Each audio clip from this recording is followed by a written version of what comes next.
Six a.m. in the Mile High City. It is Thursday, April 12th. Good morning, Denver. You've tuned into the Jeff and Bill Show, 710 KNUS. I'm your co-host, Jeff Hunt, along with Bill Thorpe. Good morning, Bill. Hey, morning. How are you? We are off and running. Yeah. Had a little momentous moment on the way. Speaking of running, how's that car doing? Engine still runs. Wow. 250,000 of miles. That's fantastic. This really morning. Cool. That is really cool. I brought my daughter, my 15-year-old daughter, home from the hospital in that car. Wow. Dude, my man, that's fantastic. In our family, we've only had 2 cars go over 250,000 miles. How far? Only 2.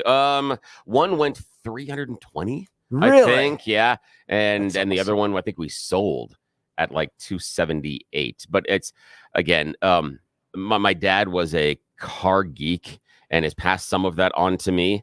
And there were certain models in certain things that these things are going to do something really well. Just like the car that I currently drive right now is the exact same engine that was in one of the cars that they drove for 270,000 miles. This engine will go 350, 400,000 miles if you take care of it. Right. So, yeah. That's the key. Take care of it. Yes, it is. Yes. So you're going to spend money. You're either going to spend money on monthly payments for a new car or you're going to spend, I probably spend $1,500 a year just to do the whole belt, updates, all that stuff. Just keep the engine going. Stuff like that. Right. It is the little things. And it's preventative maintenance. The idea is you want to write the little checks now or the big check later. The big check's always going to be bigger.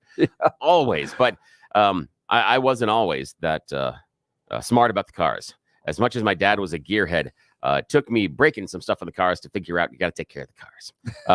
I might have, as a teenager, realized that when the brakes start making a noise, that's a bad idea. It's not a warning. It's not a warning sign. It's a sign of death imminent. So I remember my dad looking at me going, "So how long has it been making that noise?" I'm like, "I don't know, 5-6 weeks." He's like, "What?" I'm like, "Oh, this is a big deal here. Sorry about that." Yeah. And did you run it all the way down to the rotors and all that? Oh, yeah. We had to replace the rotors. Yeah. It was awful. And that was a big, whoopsies. Yeah, that's not good. You talked about car payments a minute ago. Yeah. I read a story yesterday about a woman who is, she was venting online about how difficult it is for her and her fiance to make rent and pay for everything else. And it comes down to their car payments. Oh. In 2022, they bought 2 enormous SUVs that were both north of $65,000. I think they were $72,000 and $80,000 each. That's kind of where they are these days. Oh, yeah, which is rather ridiculous, given the fact that that's what you think you're paying for a car. Yeah, I'm like, really, people? And so their payments because at the time, some other things based on where interest rates were, her payments with each cars combined for her and her fiance, $3,000 a month. Wow. For cars. Wow. That's like a mortgage. But I know. Yeah. That's just wild. I know. And so basically, I mean, she's doubling up. She's saying that she's paying more for her car payment than she does for her rent. I think you've made a bad choice. Right. Just in general. I mean, I hate to say it. I know that we all want to have the shiny, big new cars. But that was one of the problems we had during in fact, I'm going to vent here just for a second. Part of the reason that we're having such a problem in the used car market right now is that banks are not releasing many of their repoed cars. There are thousands and thousands of repoed cars sitting on lots across the nation, and they won't release them into auction because they're going to lose too much money on them. And that has to do with repossessions that happened during the pandemic when everybody got a lot of free money. Yeah. And many people, not being financially savvy, went out and bought a new car and then didn't make the next 2 or 3 payments and couldn't. Wow. And so they came back and they took the car. But the banks aren't going to release it, in part because they know if they start flooding the market, it's going to hurt the value of the cars they have sitting on the lot. So they're trickling them out. It is, I mean, almost, I would say several 100,000, if not more, if not millions, sitting across the country of used cars that could help the market. And what happens if the used car market becomes more affordable? New car market becomes more affordable because it pushes prices down. Interesting. So, yeah. So it's a real problem right now. And we saw a little bit of weakening a year and a half ago. Yeah, a year and a half ago or so, there were some of the cars that were released, but they're tightened up again. And so now, yeah, you're screwed. Yeah. So what helped to influence me as a young man was Dave Ramsey's teaching on millionaires that drive which types of cars. Oh, yeah, yeah. So here are the top cars that wealthy people drive. The top 10 car brands driven by millionaires, according to Dave Ramsey. Yeah. Number 1, Toyotas. Yeah. Number 2, Hondas. Woohoo! Honda CRVs. Yeah. Number 3, Fords. Number 4, Lexuses. Number 5, Subarus. And then you start to get into the kind of like BMWs, Acuras. Yeah. But, be frugal with the car you drive, and you can do some other options with your money. So how long are you going to run this Honda CRV? Into the ground. Yeah. So that's the way. It's interesting to see how different people are with different cars. Right? Some are leasers, right? Like every, 2 years or something, I'm going to get a different car. Yeah. I've got a really good friend, and he swears by it, and it works really well for his family. And I look at it going, that's insanity. Right. But for what he wants, and it fulfills all of what he wants, as far as his cars and what he needs for the family. I'm like, okay, it makes sense for him. But and then some people are used car purchasers, right? Yeah. And then we're new car purchasers that drive them till they die. Oh, okay. Interesting. Because then we've been able to totally control the maintenance of it. Yeah. And take it in when it gets, the minute that check engine light pops on, like veer into the dealership. Okay. All right, what's wrong with it? Yeah. So that we can control it. And then we will drive them for 15 years. Yeah, like that's pretty smart to hang on to them. That is. and that can justify the investment in the new car because, in our family, I think I can only one new car that we've driven off the lot in my entire lifetime. I can't think of my parents purchasing one new at all. Ever. So it's so it's all used. The gearhead was all used. Huh? Yeah. And I learned from him. I learned a lot from him about being particular. And he looked at it. He was a great fisherman, and he looked at it as fishing. He's like, listen, there's always going to be another fish. There's always going to be another car. Don't fall in love with it, but look for these issues. And he goes, if you can find these, you're okay. And one of the things he talked about is even with things that have been hit or wrecked, he goes, the frame is straight. You can fix anything else. He goes, so look at where the damage is and why. There are certain wrecks that you do not touch ever, but there's some it's an absolute investment because it's very easy to take those and make them into something better.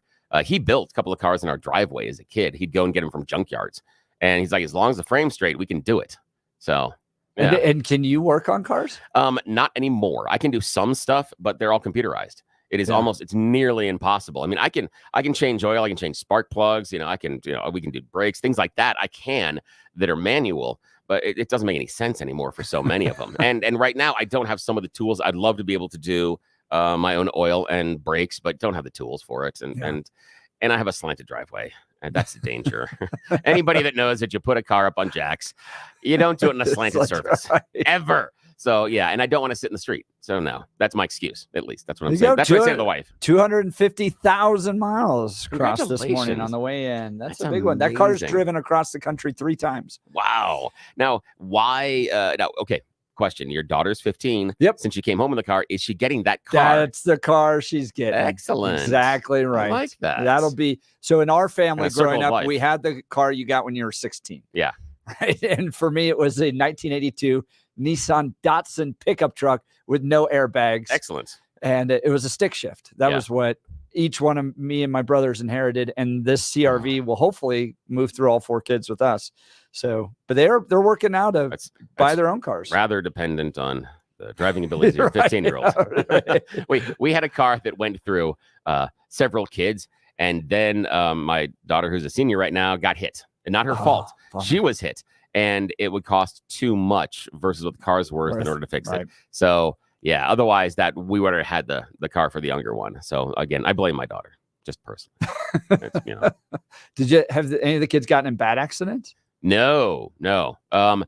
Both in small ones that shake them up, but nothing really bad. Yeah, no. Look, I kind of like, you don't want to prepare them too much, but you're like, you're going to run into stuff. It's part of being a teenager and learning to drive. Well, what I tell them is I wish there was some sort of a visual training, video game, practice, simulator, anything that you could do that would help you with this. And there isn't.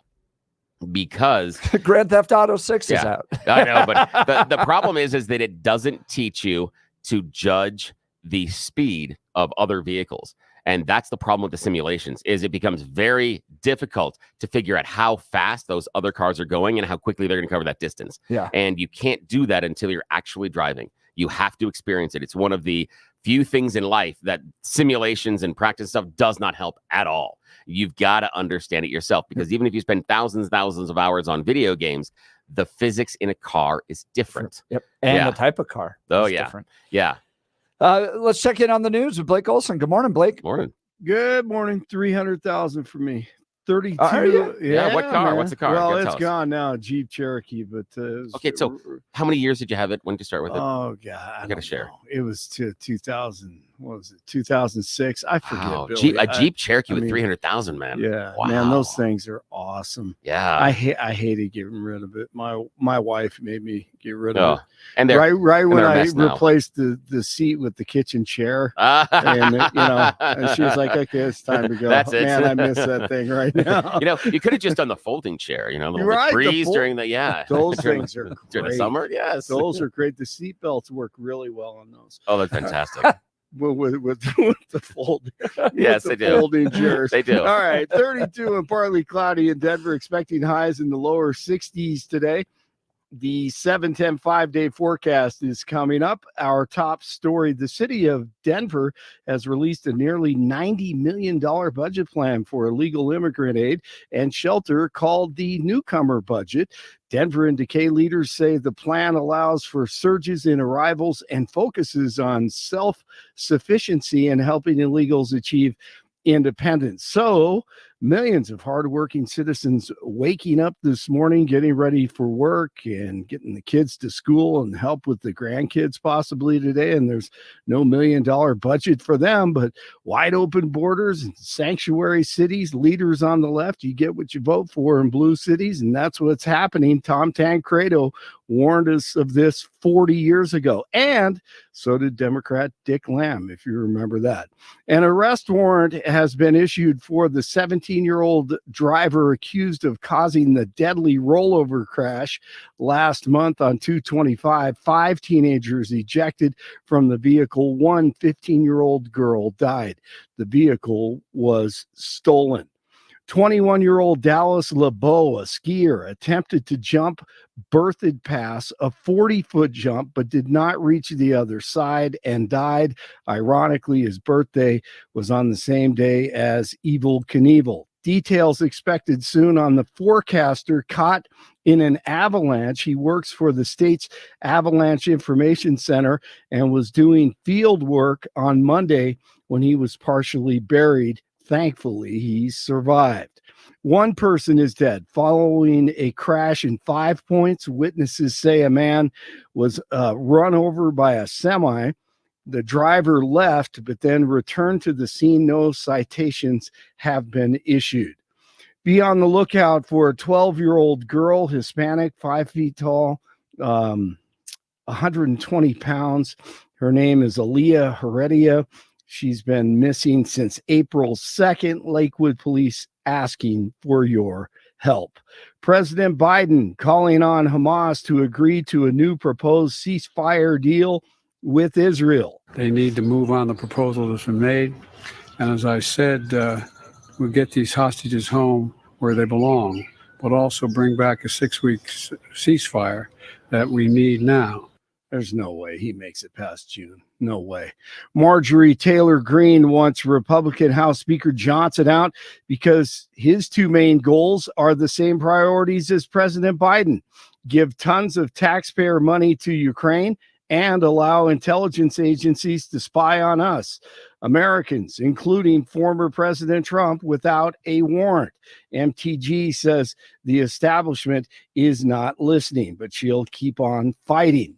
News brought to you by Lair Fireplace and Patio, Denver's premier source for everything fireplace, patio, and grills, locally owned and operated since 1954. Online at lairfireplacepatio.com. 28 in Aurora, 27 in Lafayette, 32 in Denver. DU takes on Boston U today in the Frozen Four, first game of the Frozen Four. Avs take on Winnipeg Saturday afternoon. Nuggets over the T-Wolves. The Rockies lose another to Arizona at Toronto tomorrow night to start a new series. The Rockies are 3-10, and it's the first round of the Masters at Augusta today. They're in a weather delay right now. They're hoping to start at 7 o'clock this morning. All right, let's tee it off. Thursday with Jeff and Bill. They continue. Blake Olson, News Talk 710, KNUS. The 710 5-day forecast, sunny to partly sunny skies. Temperatures are going to be on the way up today and going up even more through the weekend. Enjoy some beautiful spring weather here in Denver. We're going to be low to mid-60s today, 30s and 40s tonight, mid to upper 70s Friday, 70s Saturday, mid to upper 70s Sunday. Through Sunday, likely dry. Could be looking at some showers, maybe some thunderstorms developing by Monday and Tuesday. Meteorologist Don Day on 710 KNUS.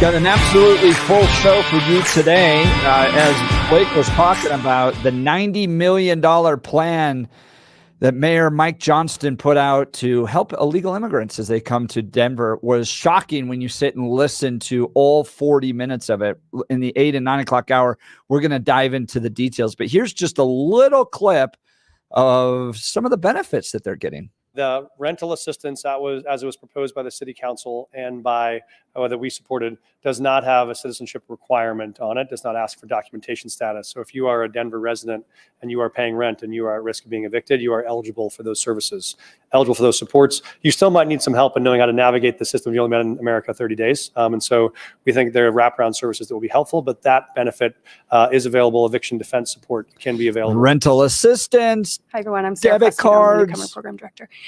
Regarding the food question, the model we are seeking to distribute food assistance is through monthly debit cards that will be automatically loaded with funds when an amount appropriate based on family size that can be utilized for food and personal items.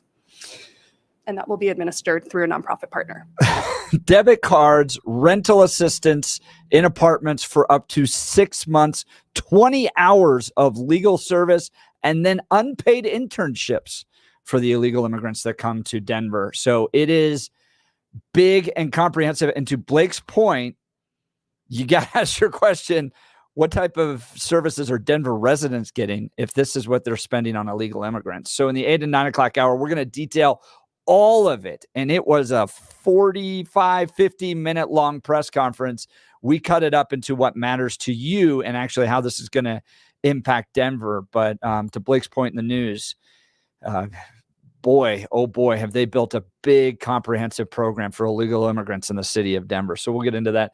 Dwayne Divide. Good morning, Dwayne. Welcome to the Jeff and Bill Show. Yes, so much loaded here. Chicago and Denver are spending the same amount on illegal aliens. Wow. And to give you an idea, we have 1,100 that arrived up here in Teller County. And I don't want to say we were forced to take them, but much like rodents of any other kind, we can certainly look at them as a sport to remove them by sitting there saying, here's the tag, move on down to Aspen, go ahead. So we'll just leave that as what we're doing with our illegals up here, is we're not letting them stay anywhere. Are the county commissioners weighing in on that like they did in Douglas County and in Aurora? We didn't want them. We didn't want them, and they were forced upon us by the feds. So we have to be careful of that situation. Interesting. So, but we're just going to help move them along to another location. Do you know how And many don't of them are forget- asylum seekers at all? Do you have any numbers on that? No, I have no idea. We were Okay. just told 1,100 hit the area, and now they're going to start, getting people foolish enough to say, "Well, sure, we'll take 500 a month to house one," and all the rest. So otherwise, we're just come on, move along, keep going. A lot of people forget Teller County has a 51% concealed carry and multiple weapons county up here. It's not a fact of do we have a gun? It's do you only have one gun? So we have to be careful of those situations.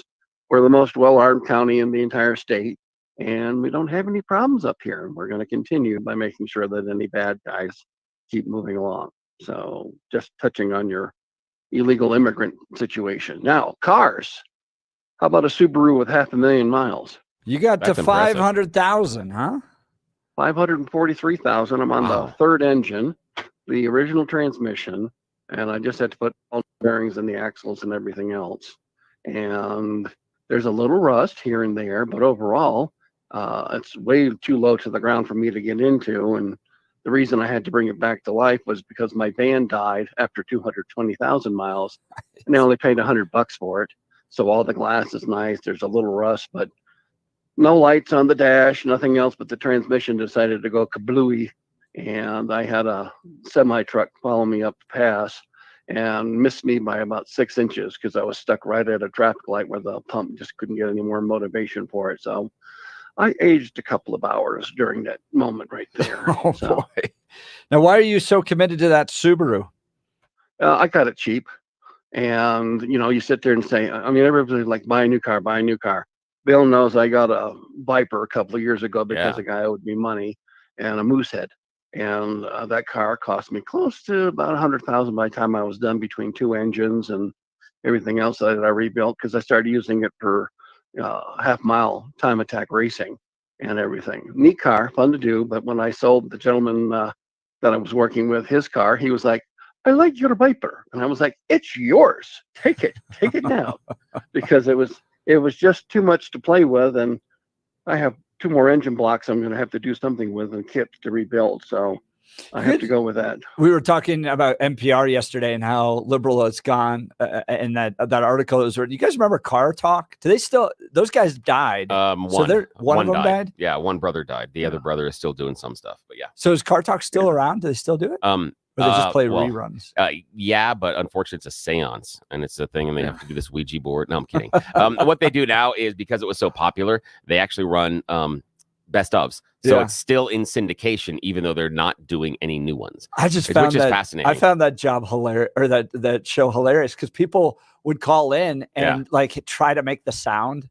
Oh yeah, their car was there, and they would guess it. Yeah, and that for me that show is a testament to how personality can transcend subject, because many people that were listening to that show, not over 50%, but there was a significant portion of that show that were listening just because the guys were funny. They weren't car people, but it was just entertaining to listen to, and they had a shtick that was beautiful. So yeah, I love that. They were also in the movie Cars. Yeah, they were. They were the two. Yeah, they were the two little ones. Yeah. The two Rusties guys. They were the two Rusties. Now, as far as the used cars go, the thing I wouldn't do right now is buy anything on a car lot. Bill knows I have a brokerage, and I just dabble as I can. I try and go with $100,000 and up cars because the commissions are nice. Yeah, very nice. But if somebody I know needs a car right now, anything in the auctions or anything else have been burned out. They're just time bombs with the pin pulled, just waiting to go kaboom. And we need to watch out for that. And Bill, you've got it spot on. There are so many holdovers on the repos and everything else. And what happened recently, Carvana died. Do you remember Carvana, the big tube? It died? They went from $2.8 billion. It's now, you and I could pick it up for about $7. Yeah. On the stock price. Because the little vending machine off I-25. Yeah, basically the company's collapsed. Yeah. Why did it collapse? Because they sat there buying cars that were used cars, and instead of going, well, it's got 300,000 miles and no engine light on. That's because they pulled the bulb. They were buying cars they shouldn't have bought and everything else. And they got such a hard inventory. And then, of course, nobody could buy anything because they were heading them for 18, 20% interest rates, because most people who were buying a car from them had the credit rating of, so you want to get bread this week, and we can finance you through this loaf of bread for 50 cents for the next 2 weeks. So the people that were buying it had a horrible credit, and they were just gouging them as much as they can. Right now, if you don't have an 810 credit rating, buying a new car is insane. Oh yeah, but even it's just ridiculous. 720 on up is going to be an absolute monster, and the banks are going, no, Chrysler or Stellarius now. They may not be here next year as a car company because of all the problems with the Hemis and everything else, and all and the high theft. So you're going to be looking at an opportunity right now. I think Ford's got the best future for everything. And if somebody doesn't wake up and go, we can't produce enough electricity. There's a company in New Jersey that wanted 8 electronic powered forklifts. Yeah. And the gigawatts that were necessary was twice what the city had as its complete running for every residence. That's an interesting thing that you bring in, because it's going to be just like I talked about the market force that is preventing, in my opinion, wider EV adoption, our lack of close by charging stations. But you're 110% right that if we had wider EV adoption, our electricity grid isn't built for it. We are going to get screwed just based on what it's going to be needed, especially talking about the industrial vehicles. Yeah, that's where the suckage is going to come from. If you look at electricity as water, you're going to sit there and have every Tesla drinking 2 gallons a day, times that by so much. And if you only produce 1 gallon of water for everybody, somebody's going to get lost. Now, I do think, well, I just picked it up. It's a Tesla, and the grid is all blown out. The batteries went on fire, but everything was nice. And I've got a 572 Chevrolet motor I can buy and transmission, and maybe I'll convert that Tesla to carbon emission. It's done all the time. There's a couple of guys on YouTube that do it, and I'm like, well, it's only, as your dad said, the frame's straight. Yeah. So it's only motor mounts. It's only a transmission mount. Yeah. And I'm curious. Dash, I don't care. Yeah, I'm curious about how it fits in there. Would it sit on the motor mounts, and then getting coming out of the engine, getting into the crankshaft and stuff? That'd be interesting. That'd be a fun project. Well, it all goes out. I can't think of the guy's name. I'll send it to you on FB, and we'll get his website there. But I mean, basically, if nothing else, it's 2x3 metal, square it out, lay it on the concrete, sketch it out, and spend a couple of weeks doing so. And you put a Ford 9-inch and nice transmission behind it. And now which Tesla model did you get? Did you get the S, the Y? What'd you pick up?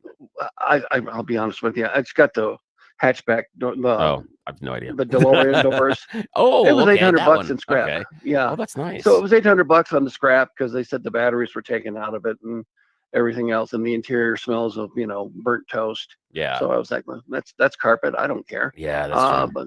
But I'm looking at what the kid wants for a toy for the summer, and over a couple weeks here while it gets warmed up.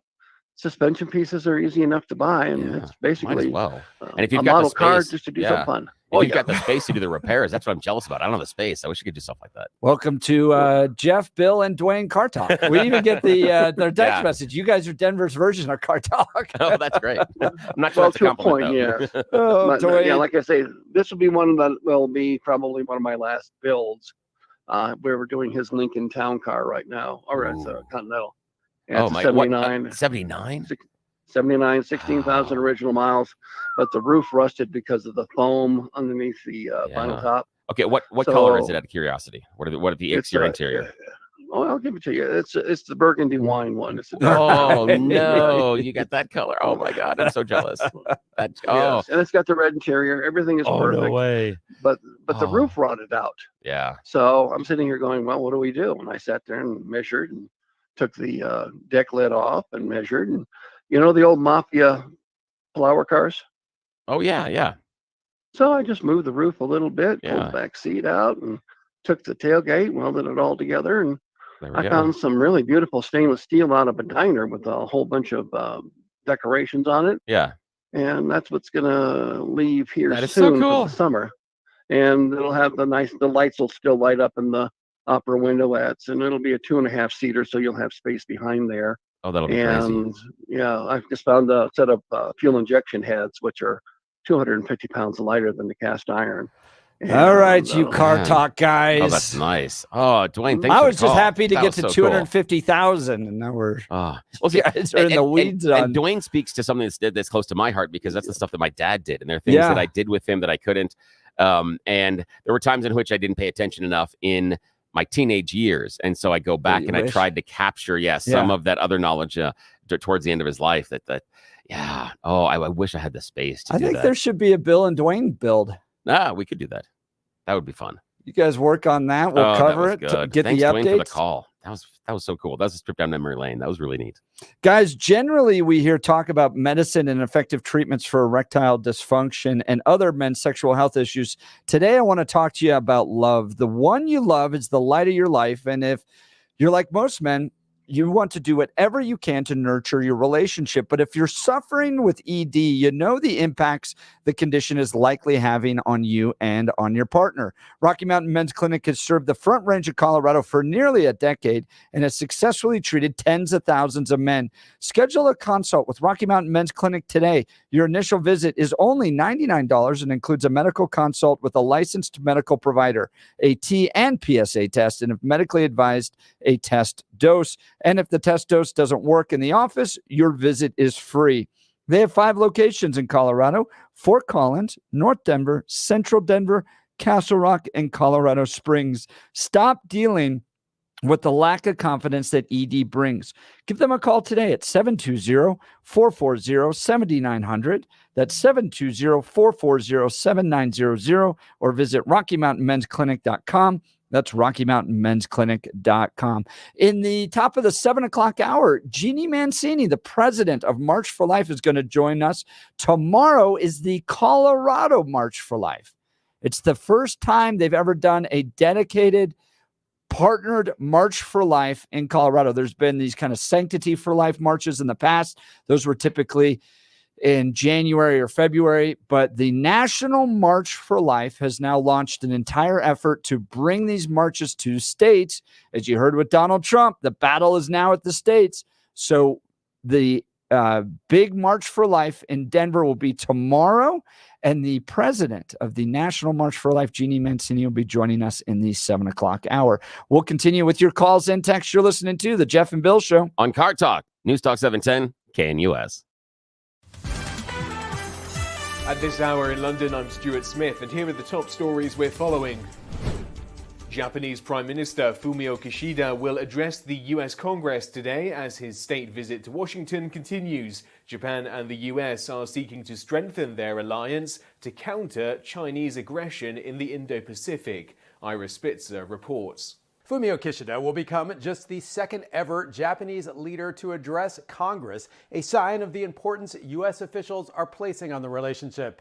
It comes a day after Kishida and U.S. President Biden met and announced a range of measures designed to increase military and economic cooperation at a time when both countries are seeking to contain China. Kishida will then attend a trilateral meeting with President Biden and Filipino President Ferdinand Marcos Jr.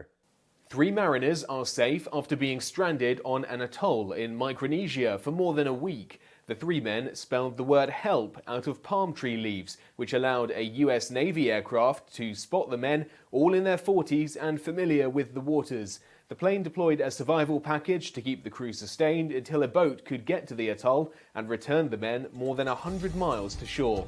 And that's what you need to know at this hour. I'm Stuart Smith in London on Salem News Channel.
Welcome back to the Jeff and Bill Show. Brandon Tatum is right.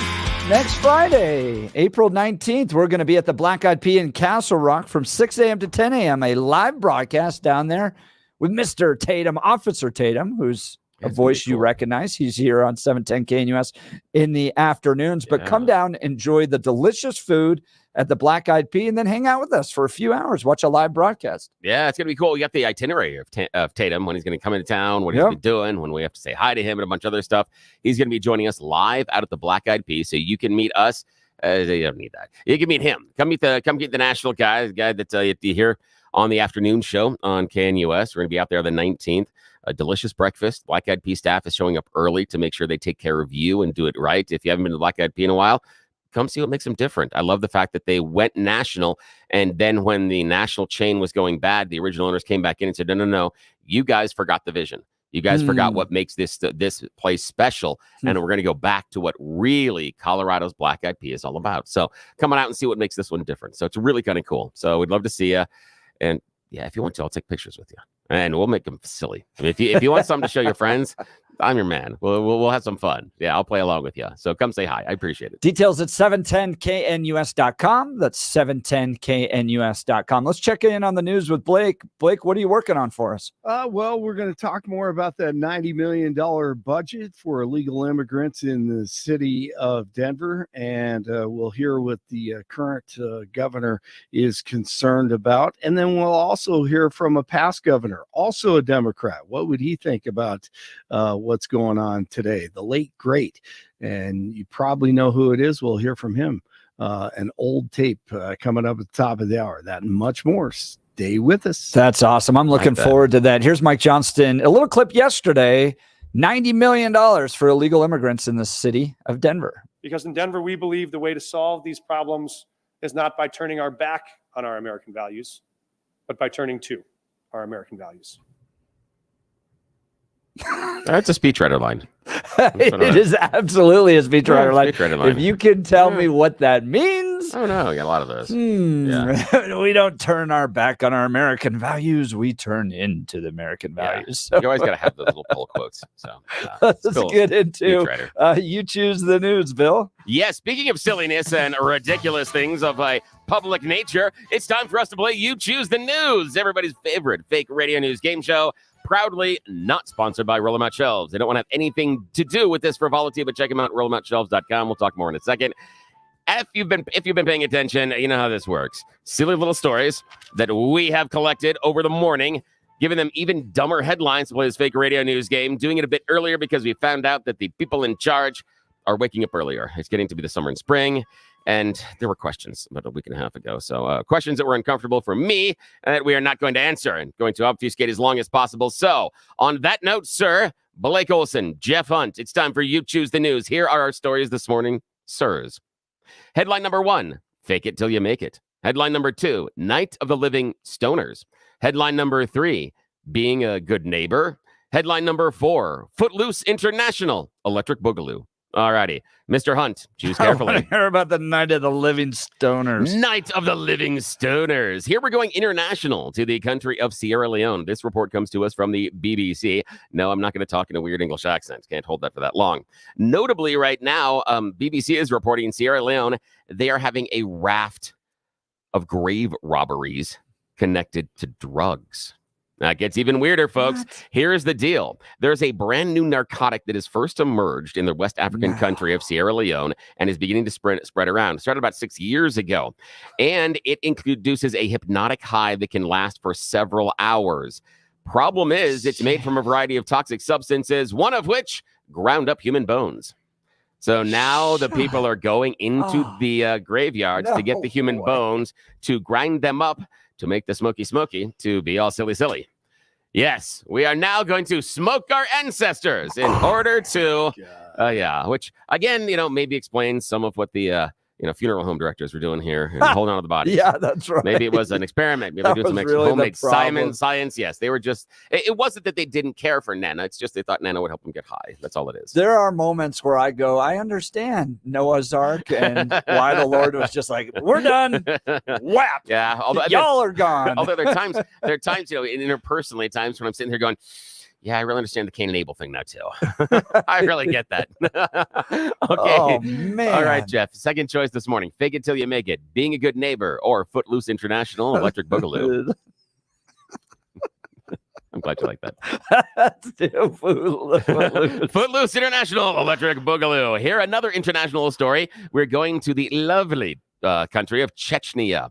The Russian Republic is said to have introduced a brand new rule designed to not let you get funky. Yep, no more getting down. They have gone footloose in Chechnya. They have banned music that is below the tempo of 80 beats per minute or above 116 beats per minute. What this is pretty much targeting is EDM, the dance music, the club music. Most of those are 110 to 150 beats per minute. So this is targeting club music. They're worried that, when the beat drops, something else is going to drop or something else is going to happen to their lovely republic as far as morals and everything else. So yes, just like in Footloose, only people that dance are morally loose. Who's Patrick Swayze in this? I know. I don't know, but he's going to have a really weird name with lots of letters that we don't have. And it's going to have a little hat on top of one of them. And I don't know. It's just ridiculous. All right. That was good. Thank you. Final choice this morning comes from Blake Olson in our news department.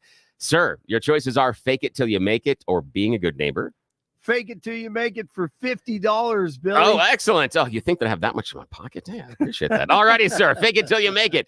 Here, we are talking about Germany. At the museum in Germany, there was an art exhibit, modern art that recently appeared. And then they looked at, wait, up there on the wall, there's this new unknown artist. His pictures were stark, different, but nobody really knew who he was.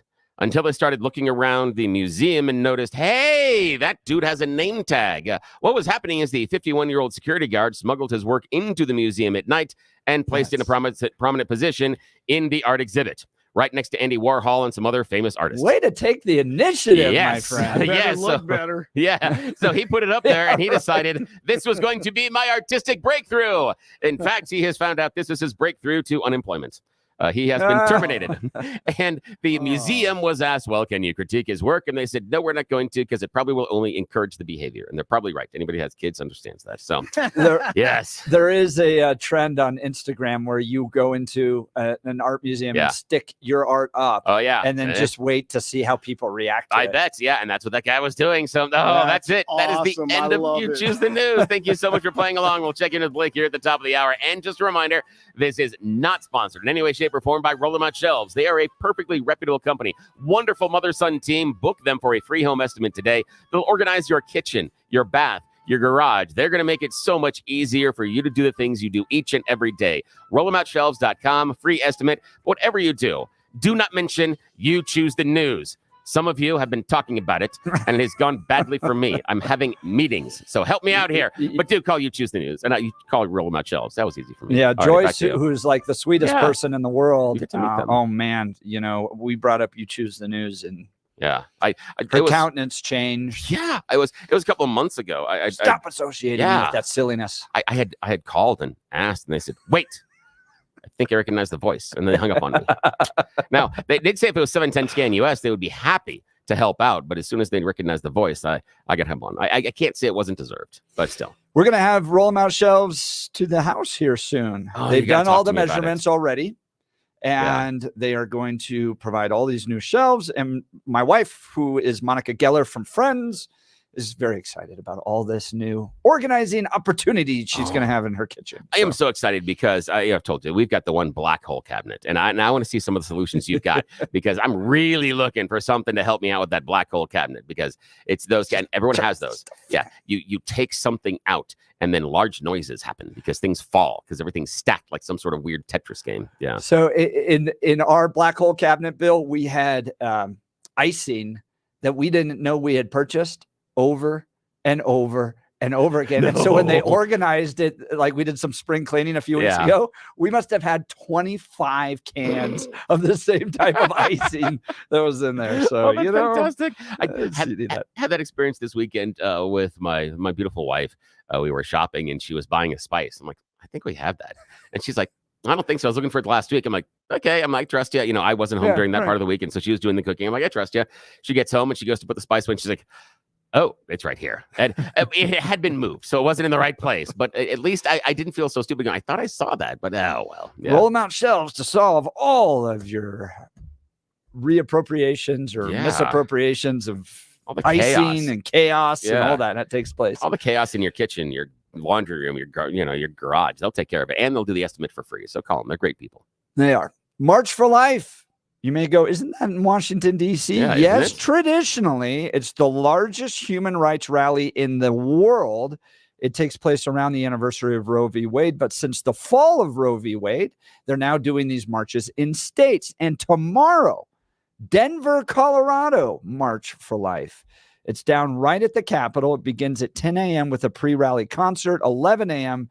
rally at the Capitol, and 12 p.m. Colorado March for Life. There's been similar ones in the past.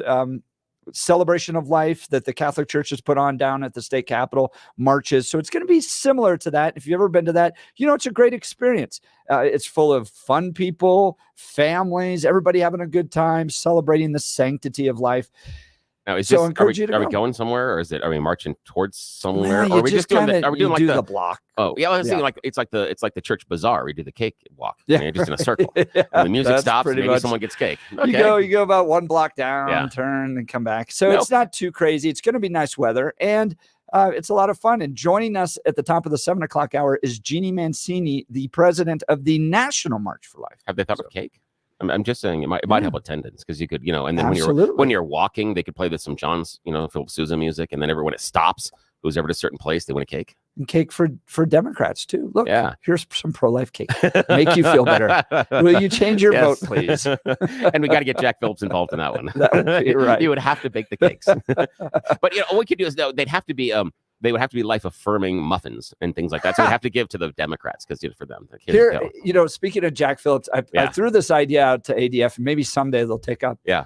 I would love for the record holder of the largest cake ever in Colorado to be Jack Phillips. Oh, that would be cool. Like, let's just go downtown, rent Civic Center, and build like a giant cake, and people be like, who owns the record for the largest cake in Colorado? Jack Phillips. That would be cool. That Jack Phillips? Yeah, that Jack Phillips. And of course, he'd get to put it on the website, get to put it on the front of the door. I mean, all sorts of things you could do with that. I like that. And just watch the Democrats. Yeah, it'd be fantastic. Do in there, especially if it was a big pro-life cake.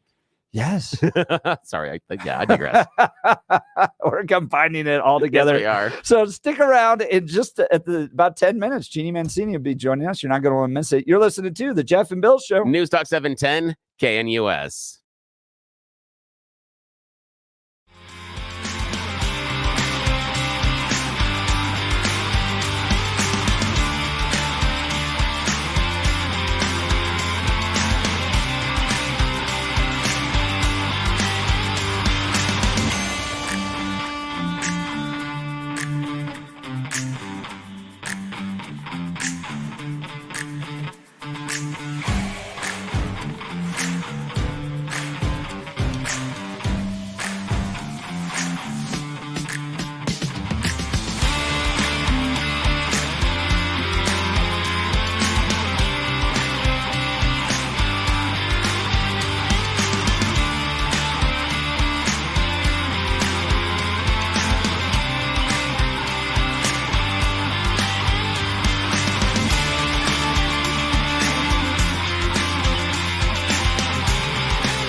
Tomorrow is the March for Life in Colorado. So we are going to host Jeannie Mancini in just about 5 minutes at the top of the hour. She's the president of the National March for Life. I'm going to ask her this question. Will Colorado ever be pro-life? Oh, interesting. And I'm going to ask about the cake. I'm kidding. Just call back to last conversation. It's on your mind. It is on your mind. A little hungry. You got me a cookie yesterday from Masterpiece. Masterpiece. That was so good. That was wonderful. I had that moment of should I save this and share a little bit with the kids? No, mine. Nope, all mine. A nice little Columbine cookie. All mine. It was really pretty. Yeah. Great text message here. Jeff's youth and inexperience is showing again. That happens. Patrick Swayze was Dirty Dancing. Kevin Bacon was Footloose. Yes. See, I wish I could have youth and experience showing, because I miss that times of having, more hair and tight skin and a fast metabolism. It was, I was doing bar trivia last night, and there were some little kids dancing, little girl dancing, and there are like 4 or 5 little kids there. And they're dancing, and one of the people that I know says, "Oh, isn't that great? The youth and innocence." I'm like, "No, I just want their metabolism and that tight skin." That's what I want back. Can I please have that? Things don't sag as much. Oh yeah, I know, it's ridiculous. And so be sure to stick around. This will be a great conversation, and learn what you can do to be a part of the March for Life tomorrow. 10 a.m. pre-rally concert, 11 a.m. rally at the Capitol, and then 12 p.m. the actual march. It is a ton of fun. It's mostly Catholics, because us evangelicals are a little slow on this stuff sometimes, but it is just joyful. A lot of families, a lot of energy. You'll have a great time. That's tomorrow, the Colorado March for Life. You're not going to want to miss it. And then Jeannie Mancini talking to us about that at the top of the hour. 8 o'clock and 9 o'clock, this $90 million illegal immigrant plan. We got it all detailed. You're listening to the Jeff and Bill Show. News Talk 710, KNUS.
7 a.m. in the Mile High City. Good morning, Denver, Colorado. You've tuned in to the Jeff and Bill Show on 710 KNUS. I'm your co-host, Jeff Hunt, along with Bill Thorpe, bringing you the freshest insights, hottest takes from the right, left, center, and crazy. It's going to be another beautiful day in Denver, 64 degrees and sunny. And we're gearing up for a whole nother hour of engaging discussions, critical analysis, and most importantly, your calls and texts, because this is where Denver's voice is heard loud and clear. So grab a cup of coffee, Denver, and let's dive into the issues that matter most to you right here, right now. Tomorrow is the Colorado March for Life. That's right. You may have heard of this before. You go, the Colorado March for Life, doesn't that typically happen in January or February? They've adjusted it, and it's now partnered with the National March for Life, which we at Colorado Christian University would always take students to. In fact, one year we co-led it. We were the college chosen to be at the very front, and they typically have like nearly 100,000 people that show up nationally to be a part of it. It's the largest human rights rally in the world. And they're bringing it to states because the battle with the fall of Roe v. Wade has now come to the states. And so tomorrow is the Colorado March for Life. Here's the schedule. 10 a.m., there's a pre-rally concert. 11 a.m., a rally at the Capitol. And then 12 p.m., the Colorado March for Life takes place. All of this is available if you go to marchforlife.org/Colorado. That's marchforlife.org/Colorado. You can get all the details there. Joining us on the... I just pushed the button wrong. I disconnected her. Joining us on the Jeff and Bill Show in just a second will be Jeannie Mancini. She's the president for the March for Life. This is my fault. We'll get her back on in just a second. So the Hunt family is going to be down there. We're going to take the kids and be a part of that. As you know, the sanctity of life is really important for us. It's really important for us in part because of what happened to our daughter. She was born at 27 weeks gestation. So she was born in the second trimester. She was the size of my hand. She weighed 1 pound, 9 ounces when she was born. And so we have seen life from the very beginning and seen how precious it is, and walked her through 94 days in the hospital. And today she's doing just fine. All right, joining us on the Jeff and Bill Show, Jeannie Mancini, the president of the March for Life. Jeannie, thanks so much. Oh my gosh, I'm so happy to join you all. Thanks for having me. So tomorrow is the Colorado March for Life. Tell us about it. Yeah, gosh, I'm so excited. Colorado is just one of my most favorite states, and I'm out here. I got here last night. I'm just so excited for this march. But and I think it couldn't come at a more important time, right? Like, our culture is just so confused about the inherent dignity of every human person and the moms and the babies, et cetera. So the march tomorrow is at the state capitol. At 10 o'clock, there's a pre-rally concert. At 11 o'clock, the official March for Life rally begins at the Capitol. And then at noon is the march itself, where we march. It's about a mile long. We march around the Capitol compound. And gosh, there's so much more information than what I just gave you in that brief little snippet. I'd be happy to run through some of the speakers, but what I'd really recommend is that your listeners check us out at marchforlife.org/Colorado. They can, if they get confused about that, just go to marchforlife.org and check out the state marches in the drop-down menu, and you can find all the information under Colorado. So for someone who's never been to a March for Life, what is it like? What are they going to experience?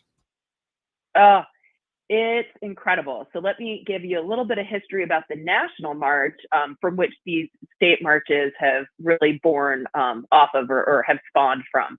So the National March began the year after abortion was legalized in all 50 states. Of course, that was through the Roe v. Wade decision. And so that was in 1974 when the National March began. And so we've been marching now. The next year will be our 52nd annual March for Life.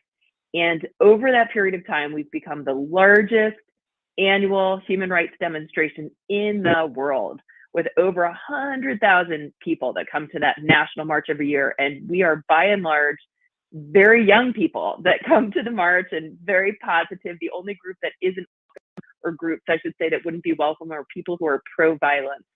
So this is very much about love being at the heart of the movement. About 6 to 7 years ago, it was in 2018, we began our State March initiative, and that was begun for a whole host of reasons, particularly that we were contacted and asked to begin these state marches with some of the local partners. And so the very first state march was in Virginia, my home state, in 2019.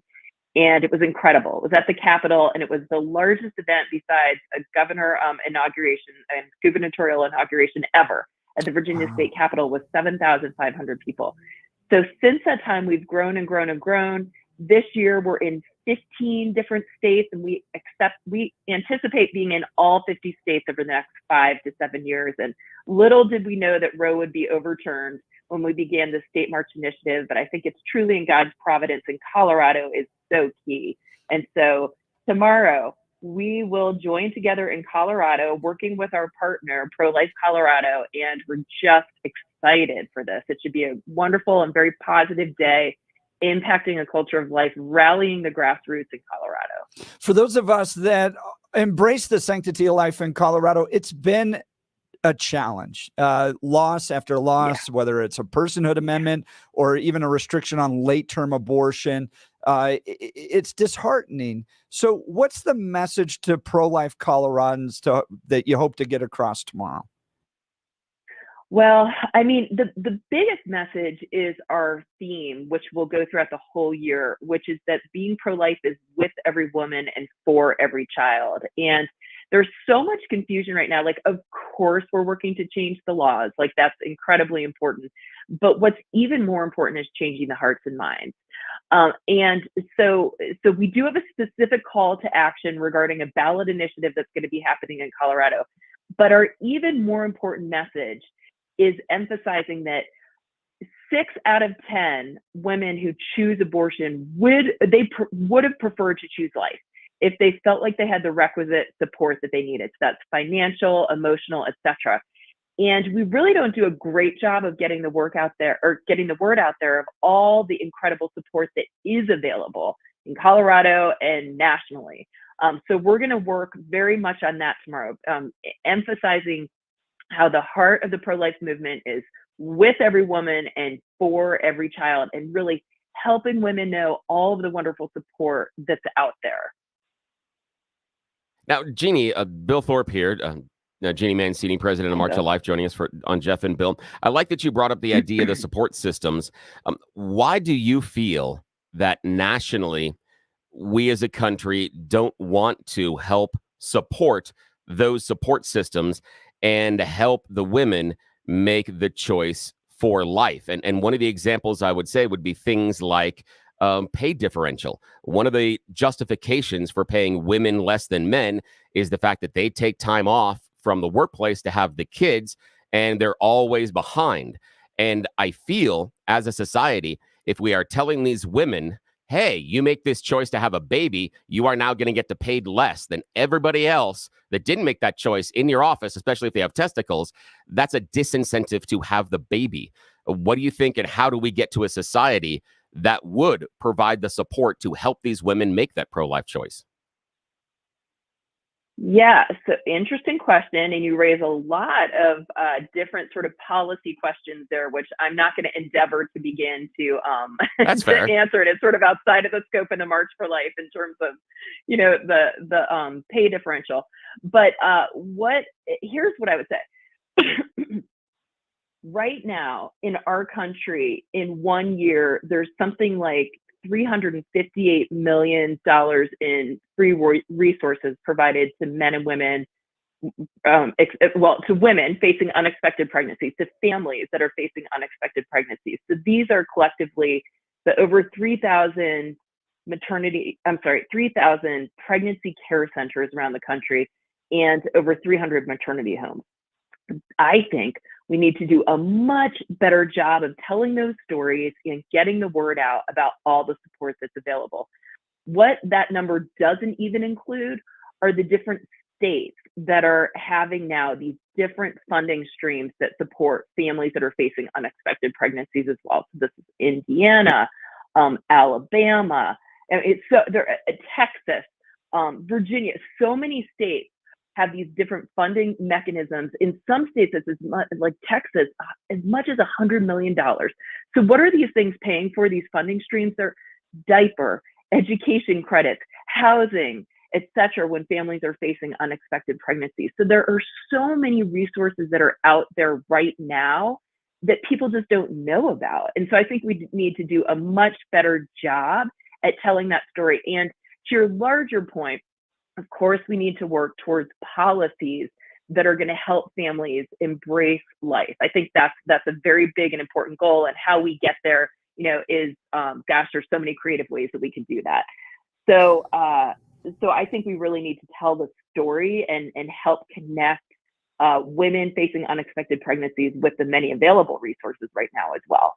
Jeannie Mancini, the president of the National March for Life, in town for tomorrow's Colorado March for Life, taking place down at the state capitol in Denver, April 12th, 10 a.m. pre-rally concert, 11 a.m. rally at the Capitol, 12 p.m. Colorado March for Life. All those details are available at marchforlife.org/Colorado. This is where the energy is going to be, the fun, the excitement. When I've been to the National March for Life, I love it because you end up with all these young people. I mean, it really is. This is a young person's movement. They watch their brother and sister, their very first picture being the sonogram tape to the refrigerator door, and they're willing to stand for the sanctity of life. You will have a great time. Jeannie, thanks so much for being on the Jeff and Bill Show. Thanks so much for having me, guys. Appreciate it. So when we've gone there nationally, we've taken our kids to the National March for Life in DC, and then our kids will be down there tomorrow. But you'll end up with all these like Catholic schools, and you're a product of Catholic schools. But you'll end up with I have the scars, emotional and physical. Right, those nuns. I had nun teachers. I had several of them, and two of them were the toughest teachers I ever had in the top 5. They were great, but taught me so much. But brutal. So they will.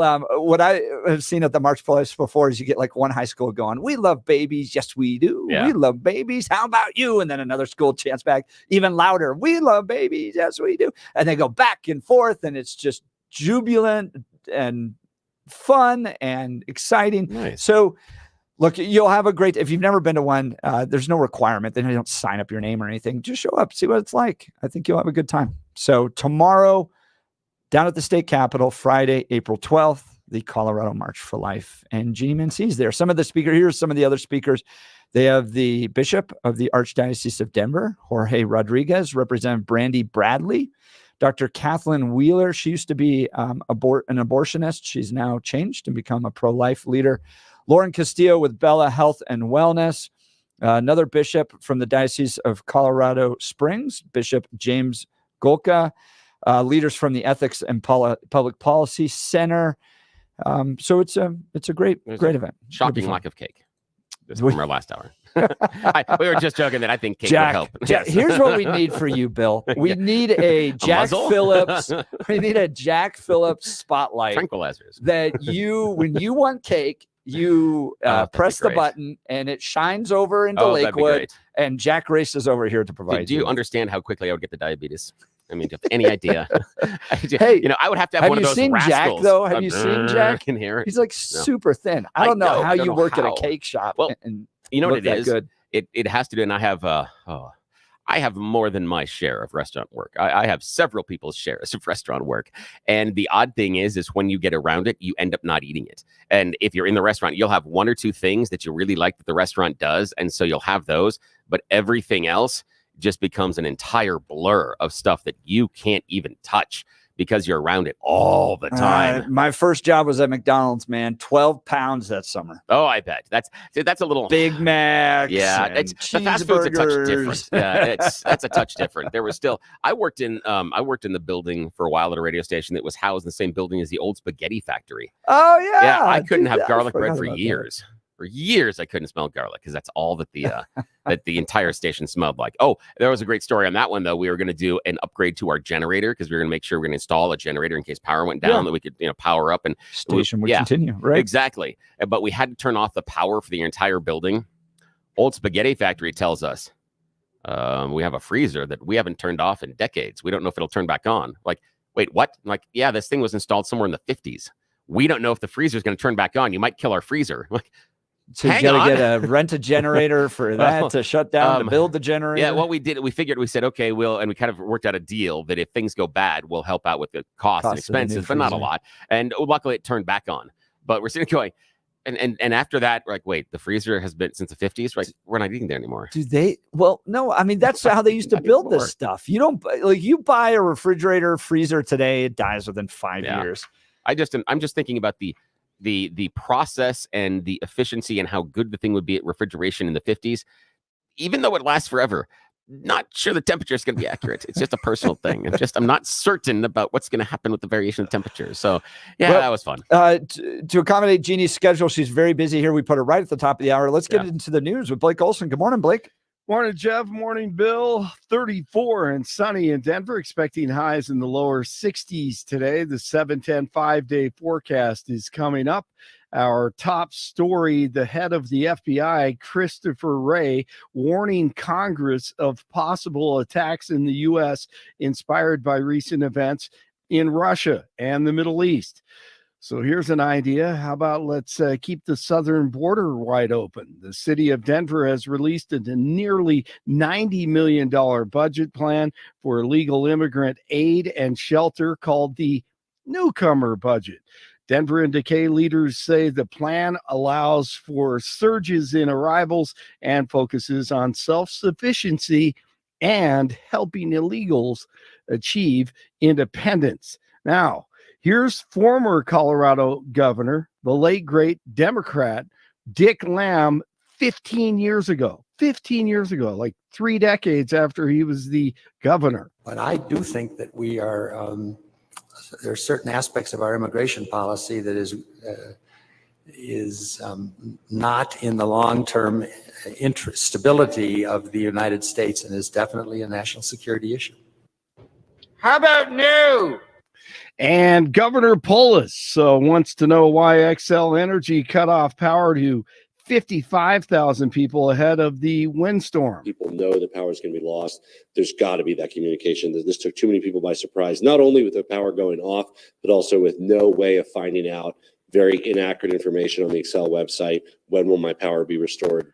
Polis says the situation went poorly for Xcel, and it can't be the norm in Colorado, somewhere in the dark for days. 21-year-old Dallas LeBeau, a skier, attempted to jump Berthoud Pass, a 40-foot jump, but did not reach the other side and died. He always wanted to do different things, and I mean, he wanted to do things that nobody else has done. He always said his birthday was the same day as Evel Knievel.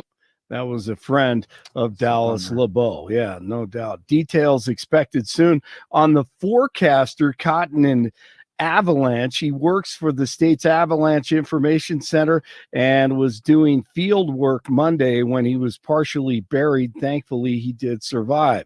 One person is dead following a crash in 5 Points. Witnesses say a man was run over by a semi. The driver left, but returned to the scene. He didn't realize that he had run over anyone. No citations have been issued. Be on the lookout for a 12-year-old girl. She's Hispanic, 5 feet, 120 pounds. Her name is Aaliyah Heredia. She's been missing since April 2nd. Lakewood police asking for your help. And President Biden calling on Hamas to agree to a new proposed ceasefire deal with Israel. They need to move on the proposal that's been made. And as I said, we'll get these hostages home where they belong, but also bring back a 6-week ceasefire that we need now. And keep a close eye on this. Marjorie Taylor Greene, she wants Republican House Speaker Johnson out because the two main goals, his priorities, are the same priorities as President Biden. A lot of talk about this today, giving billions of dollars of taxpayer money to Ukraine, and then allowing intelligence agencies to spy on us and Americans, including former President Trump during this election season without a warrant. MTG says the establishment is not listening, but she will keep on fighting. 31 in Inglewood, 30 in North Glen, 34 in Denver. DU takes on Boston U today in the Frozen Four. And first round of the Masters in Augusta, I think they have just started. So there's been a weather delay there. We'll see if Tiger Woods can come back and win after winning 5 green jackets. It's Thursday. Jeff and Bill continue. Blake Olson, News Talk 710 KNUS. The 710 5-day forecast, sunny to partly sunny skies. Temperatures are going to be on the way up today and going up even more through the weekend. Enjoy some beautiful spring weather here in Denver. We're going to be low to mid-60s today, 30s and 40s tonight, mid to upper 70s Friday, 70s Saturday, mid to upper 70s Sunday. Through Sunday, likely dry. Could be looking at some showers, maybe some thunderstorms developing by Monday and Tuesday. Meteorologist Don Day on 710 KNUS.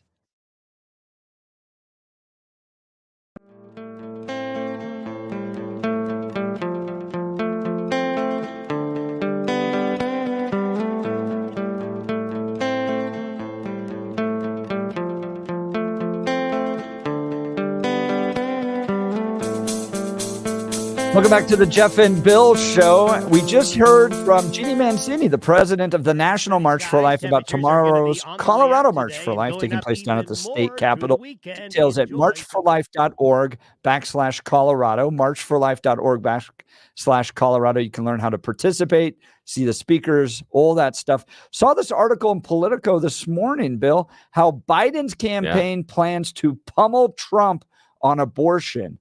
The re-elect is going to spend the next half year publicizing the testimonials of the effect of harsh new state abortion laws. Joe Biden's campaign plans to hammer Donald Trump for his role in erasing abortion rights, largely by enlisting ordinary American women who have suffered from restrictions on the procedure, elevating their voices in place of the president's own. That's how they do it. Yeah. They put them back in the basement, and if I was a campaign strategist, this is what the 2024 campaign is going to come down to. Yeah. The Republicans elevating victims of illegal immigration. So did you lose a family member? Were they in a car accident, DUI, victim of violence? Did you lose your job? All that stuff. You go and you push them out as aggressively as you can, and Democrats push out women that have been affected by abortion restrictions as aggressively as you can, and you take your 2 candidates and you stick them in the basement. See, I'm curious to see if the Democrats are going to do that with Biden, only because that has been the accepted, just conventional knowledge. And I'm curious because I see an opportunity for the Democrats because Donald Trump can't do his usual rally schedule. That Biden doesn't have to do a rough schedule, but he can easily double or triple the number of appearances that Trump does.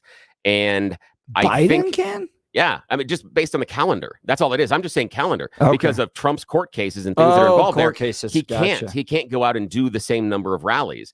And I think that there is an opportunity there for Democrats, if they are smart strategically, to hit those swing counties and swing states over and over and over, much like, kind of what you were doing with Romney to a certain extent. Yeah. And it worked out really well. Yeah. Well, the issue being is that with pot on the ballot, if say that you're doing the same thing, bringing in, and it was Obama and pot's on the ballot, then it can really work. And the reason I think that this is a strategy the Democrats could employ is because it reinforces the narrative about abortion rights, especially in states where abortion rights are wiggly right now. Like, okay, so here's what I'm thinking. Arizona. Biden goes over this election cycle and visits Arizona a number of times and highlights their law and the refusal currently of Republicans to change anything involved in the law. He does that. I think Arizona is a Dem state. So Republicans do not have an answer right now. Yeah. On the sanctity of life. I'm not sure that just deferring to states is compelling enough. And you see Donald Trump yesterday over and over again when he's interviewed. He's interviewed on the tarmac. He's interviewed in the Chick-fil-A.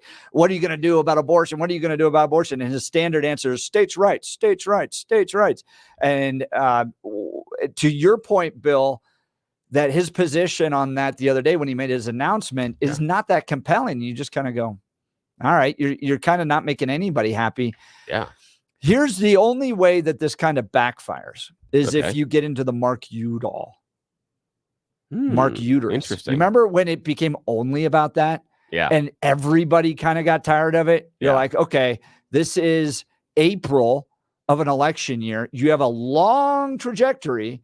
You overplay it to the point where by August, September, October, people are kind of like, all right, yes, we get it, but there's other things we want to talk about. Oh yeah. Mark Now, Uterus. Can that same thing work against the Republicans on immigration? Yeah. Sure. So the idea being the immigrants are coming to kill you. They're coming to kill you. They're coming to steal your stuff. They're coming to kill you. And reinforce that over months and months.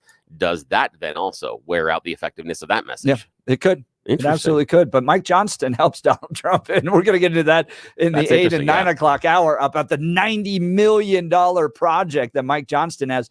When you hear the breadth of Yeah. the services that they are providing, Bill, I listened to all 50 minutes of that press Ooh, release thoughts and yesterday. prayers. That's not good. And I did it so that you all don't have to, but you sit there and you go, this is so big.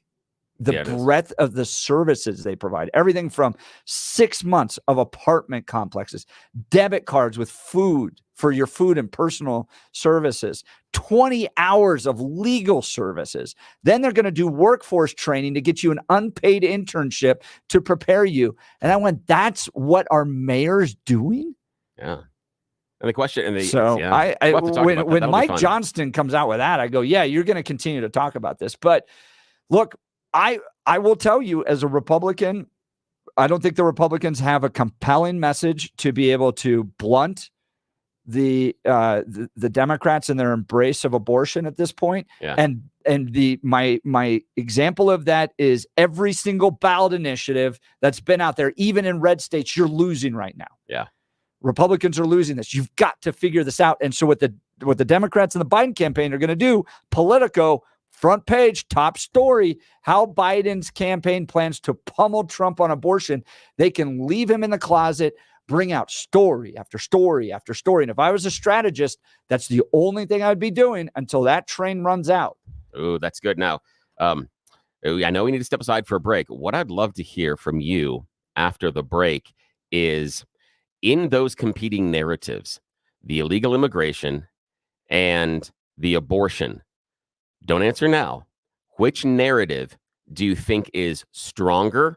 Which narrative is more sticky and resonates with the voters? Bottom line is, what one's the winning issue? But let's do that after the break. Great question. I'd love to hear from the listeners on this as well. 303-696-1971. 303-696-1971. A big week for abortion. You had Donald Trump's statement earlier in the week. Tomorrow, you have the Colorado March for Life downtown. How big is this going to play into this election? And who has the most compelling narrative? Illegal immigration or abortion? Text us on the 710 KNUS app. You're losing your hair and you need a simple solution that works. You want the best. Modern technology with top-rated physicians, something that's guaranteed to work. Guys, you need Dr. Tanya Pauls and her team at Advanced Hair. They've completely redefined hair restoration from the experience itself to their unmatched results. Receding hairline, bald spot, or thinning, address them all with Advanced Hair's simple one-day treatment in a calm, relaxed environment with the most experienced professionals. Advanced Hair has performed tens of thousands of these breakthrough treatments. And get this, your own natural hair begins to regrow the very next day. No one in Denver can offer anything like the Advanced FUE found at Advanced Hair, and I highly recommend their team. It starts with your free consultation. Call 720-459-HAIR. That's 720-459-HAIR. If you qualify, you'll also get $250 off and 250 free hair grafts. Refine your hairline with the team that's redefined hair restoration. 720-459-HAIR or advancedhair.com. That's advancedhair.com. We'll continue with your calls and text. You're listening to The Jeff and Bill Show. News Talk 710. What do you think? Immigration, abortion. What's the winning topic? Give us a call. News Talk 710, KNUS. At this hour in London, I'm Stuart Smith, and here are the top stories we're following. An attempt by Arizona legislatures to debate the state's newly revived 1864 abortion law was shut down on Wednesday to cries of shame by some lawmakers. The law bans almost all abortions, including in cases of rape or incest. Only when a mother's life is at stake can an abortion be performed, though the law is not yet being enforced. The Republican-controlled legislature said debate on the issue shouldn't be rushed. When asked on Wednesday whether Arizona's ruling went too far, Republican presidential candidate Donald Trump said it did and promised the issue would be straightened out. The concentration of 6 so-called forever chemicals will be monitored and limited in public drinking water at the national level for the first time. The Environmental Protection Agency says the move will protect hundreds of millions of Americans from various health complications linked to PFAS compounds, which break down incredibly slowly in the natural environment. They come from food packaging, dental floss, and fire extinguishing foam. An estimated 6 to 10% of public drinking water systems will have to take action to meet the new standard, according to EPA estimates. But water agencies will have 5 years to monitor and then put systems in place to remove the chemicals. And that's what you need to know at this hour. I'm Stuart Smith in London on Salem News Channel.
Welcome back to the Jeff and Bill Show. At the top of the 7 o'clock hour, we hosted Jeannie Mancini, the president of the National March for Life, because tomorrow here in Colorado is the Colorado March for Life. It's down at the state capitol.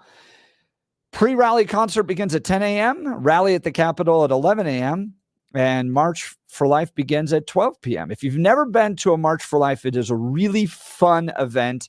Lots of families, lots of Catholic schools, lots of people having a good time, just celebrating what God has given us and promoting the sanctity of life. So hope you can join us. I'll be down there. My wife will be down there. The whole kids will be down there. We'll be having a lot of fun at the Colorado March for Life.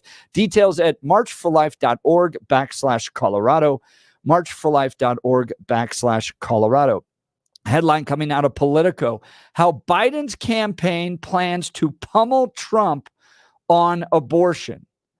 And Bill asked me, what is going to be a stronger issue in this upcoming election? Is it going to be the border, which Republicans have an advantage on, or is it going to be abortion rights, which Democrats right now have an advantage on in the electorate? And you're going to see both sides really drive those issues. Those are the two ones that are going to go out there center stage and fight it out. And who's going to win at the end. My analysis is it's going to come down to what the president can deliver on that particular issue.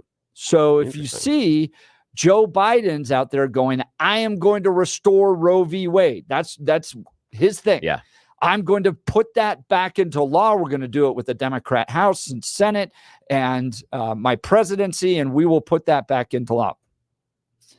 Where I see there as a bit of a weakness in that is not everybody really wants that. And so you end up with, a compelling argument that the states can make these decisions themselves and allow the people, right? Allow the people of the states to be able to make those decisions. We go back to national law. We're kind of right back into Roe v. Wade.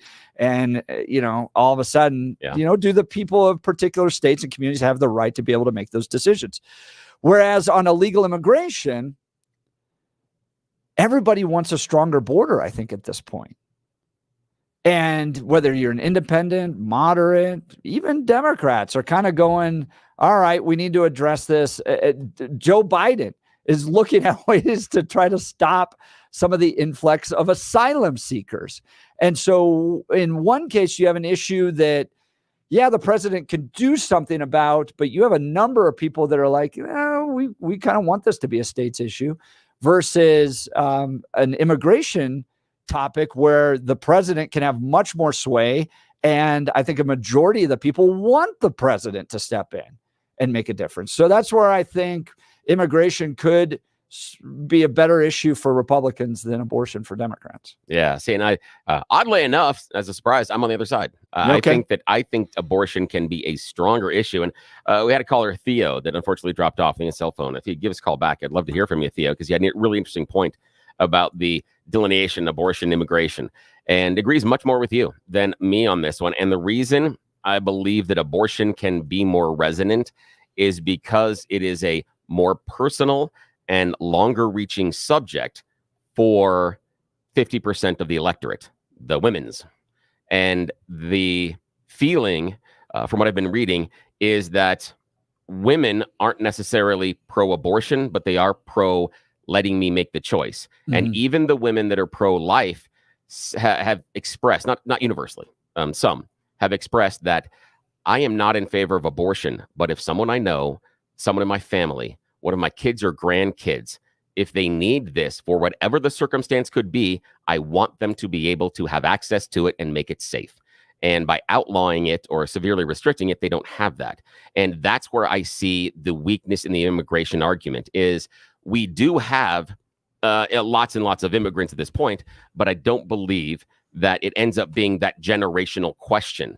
And the other one being the solutions for immigration are much more complex, much more difficult. And if you talk about what the president can deliver, it is going to be, in my mind, much easier to deliver Roe versus Wade than it is to deliver immigration reform that is going to be effective. You think so? Oh, absolutely. But see, they're not just delivering Roe v. Wade. They're delivering, this is the Achilles heel in the Democrats. It's just how extreme it is.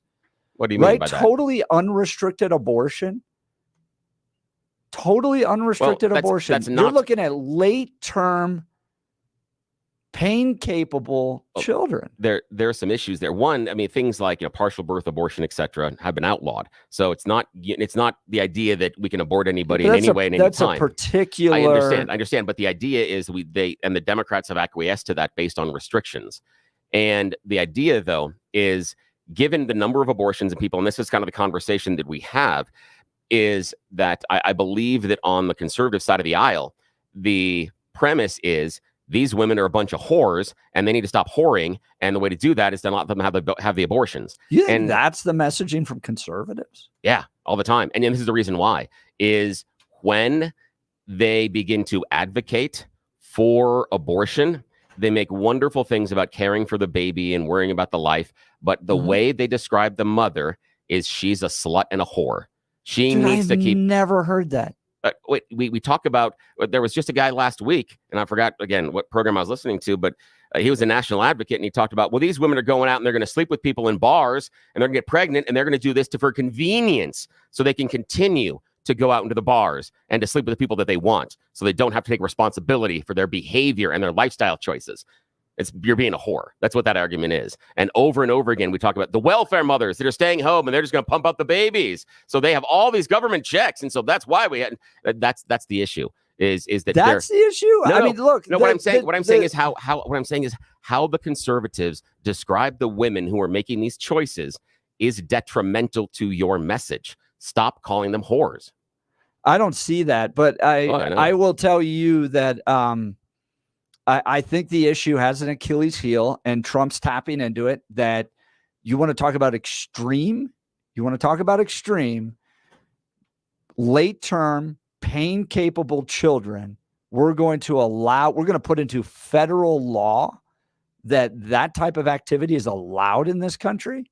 I don't think that plays as well. I mean, I think it becomes a weakness on this messaging. Is that less or more extreme, in your opinion, than what they're trying to run in Colorado, where they want to arrest a woman who had an abortion for murder and charge her for it? I know, but I'm saying position is more in your mind? Major pro-life groups in your mind, not what is that. If in your mind, what is more extreme? I don't know if I put them on the same category, but because in one capacity, you have a majority of pro-lifers that don't agree with that sentiment of putting people in prison. I think it's a small sliver that are doing that. But if you're going to go to the national level and argue for totally unrestricted abortion, then your major voices in the pro-choice movement are embracing late-term, pain-capable of ripping apart of children. We have the state of Texas wanting to get access to women's medical records to see if they go outside the state to have an abortion because they want to charge them. So I disagree with the idea that it is a small sliver of conservatives that want to charge these women for killing the baby. It is a larger step. And look at what just happened in Arizona. Same thing there. That is a more extreme position than Roe versus Wade. That's a position that was written a long time ago. That's a legal issue, and they can change it if they want, they probably will. But wasn't it championed and cheered up until the moment it became law in Arizona? All the conservatives, including Carrie Lake, we bashed her yesterday. She was a supporter of that until it became the law. And that's going to be the problem. And I understand your idea about, they're advocating for unlimited abortion, etc. The problem being, if the messaging is Roe versus Wade, we've had Roe versus Wade for decades. And those voters have seen it. And so the idea that all of a sudden it's going to create this big new danger, we've had it, and the danger wasn't there that you're saying. I understand it is accurate. It was in a different way. Well, yeah, but I understand. And if you're going to do unrestricted, do you think that Joe Biden and national Democrats would support restrictions at the federal level for late-term abortion? Or do you think what they're going to pass is what we have in Colorado, which is totally unrestricted abortion, period? I think that Joe Biden and the Democrats would be okay with some restrictions on late-term abortions, but I don't think that many of the pro-abortion advocates would acquiesce to that. I think they want it closer to what we have in Colorado. Yes. The problem being coming in and saying that the Democrats are the ones that are the super extreme is not a very good message because of how the law had been written. The issue being this: They're saying that the Democrats are taking an extreme position, but it's a position that has been the norm for decades in this country. It's difficult. I'm just saying that cognitively, trying to convince a voter that the law of the land for 50 years is now taking an extreme position, that's difficult to do. You're going to have to get over the hurdle. And part of the thing is going to be, you keep talking about unrestricted, unlimited abortion. The only answer, and because you're trying to brand it that way, the answer the Democrats are going to come back with is Roe versus Wade functioned fine in this country for this many years. We should go back to it. That's going to be their message, because the low information voter, the person that is not engaged in this topic, is going to hear that and go, yes, it was. It was the law of the land. It didn't seem extreme, and it's okay. So going back to the original question as to whether or not illegal immigration or abortion issues are going to play better, if you look at where we just went in this conversation, we just went to this and that, and it got murky very quickly. Illegal immigration, I don't think, has those same challenges. Oh, absolutely it does. I think people want to address the border, both independent, Republican, Democrat. They recognize that that's a problem. $90 million. The city of Denver is going to spend $90 million. Deal with the problem. Address it. Now, you can get into tiny little things about how we address that, but I think immigration is more clear cut, and you have a majority of people that want that addressed. Then when you get into abortion, it gets very murky very quickly. No, that's immigration is incredibly murky, and I can prove it in one question. Who's illegal? Those that came across the border illegally. Yeah, but the vast majority of people receiving services have declared asylum. They're not illegal. I think people see through that. I think people see that, and I think Joe Biden sees through that too. But you're talking about murkiness. As soon as they become asylum seekers, they're legal in the country and they're allowed to be here, and they can't have access to services. That's murky. You're assuming that everybody's going to say everyone seeking asylum is obviously an illegal. I don't believe the vast majority of the electorate will come to that conclusion. They're painted that way, but that's the issue inside of immigration. It is, and that's why I say that it's a more difficult answer, because in order to functionally fix it, there are way many things that have to happen than doing a national abortion ban or national Roe versus Wade. That, to me, it's a very clear choice where, again, the question, okay, we don't want the illegals, but who's illegal? And how do you determine that? If you think that's a serious question among the electorate, I don't see that at all. Well, here's the thing. I don't see that at all. I think that people want this border problem addressed, and it's a lot more clear cut than the abortion issue. Yeah, I don't know, because the issue being this, and this is going to be the problem. Let's say that we get a President Trump, and he says, okay, we're going to deport all the illegals. Only a fraction of them go away, because those that have claimed asylum stay for 5, 6, 7 years. Stay. So the people that you see at your but it's still shutting down the border, which is what people want. It's not going to be a solution. And this is what I mean. The people that you see day to day in the parking lots of the Home Depot that are doing day labors, the people that you see using government support services at your grocery store, the people that you see coming in not speaking English and taking the support services at your school, those people that you see that don't seem to communicate very well and maybe even doing the squeegees or selling things on the side of the road, those people you're going to assume are illegal. Some of those, maybe even many of those, could have claimed asylum. They're now legally allowed to stay here. So that's the problem with the filter. You can start throwing all the illegals out, but if that person doing the squeegee has asylum, they don't go anywhere. And so you're not going to see the change and the transformation you want. That's going to be the problem. I think you're missing the point. The point is, people want this border addressed. It's a national crisis. It's harming our communities. They want that addressed. When you get into abortion, you end up with these shades of gray and maybe a little bit of this and maybe that. And I think you can easily paint Democrats as extremists on this. And then the president can go states' rights, allow people to vote on it. And it's not quite as compelling. I'd love to get your calls. 303-696-1971, 303-696-1971, or text us on the 710 KNUS app. Would love your thoughts on all of this. Imagine effortlessly gliding open your cabinets and drawers to reveal neatly arranged shelves that showcase your belongings. With roll-em-out shelves, you'll easily access your pots, pans, speed, and functionality in your home. Roll-em-out shelves understands that every home storage needs are unique. Whether you're dealing with tight corners or expansive cabinets, your shelves will be custom built to maximize every inch of available space. Joyce and Brent Tolliver, the mom and son dynamic duo, leave satisfied customers wherever they go, and their all 5-star reviews confirm this. Joyce replied to my initial email and scheduled the estimate quickly. Installation was quick and clean. Some comments just from overjoyed customers. I had put this off for so long thinking it was going to be so much more expensive. It wasn't. We're thrilled. Begin the affordable transformation in your home for less than $1,000 when Roll 'em Out Shelves efficiently organizes your space with sturdy Baltic birch shelves built right here in Colorado and guaranteed for life. Call for your free in-home estimate today, 303-475-9601 or rollemoutshelves.com. Tell them Jeff sent you, 303-475-9601, rollemoutshelves.com. We'll get to your calls and texts next. You're listening to The Jeff and Bill Show. News Talk 710, KNUS.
o'clock hour, we're going to do a deep dive into Mayor Mike Johnston's $90 million plan for illegal immigrants and what it's going to mean for you.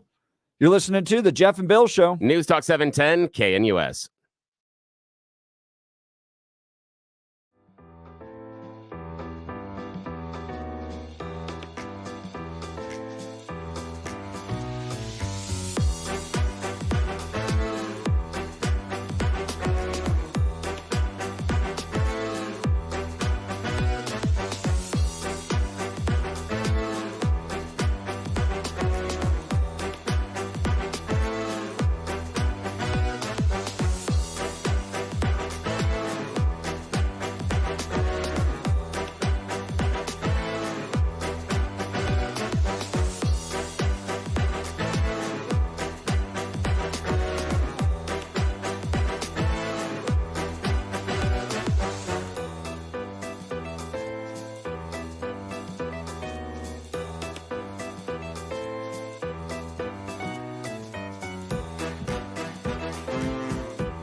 Same.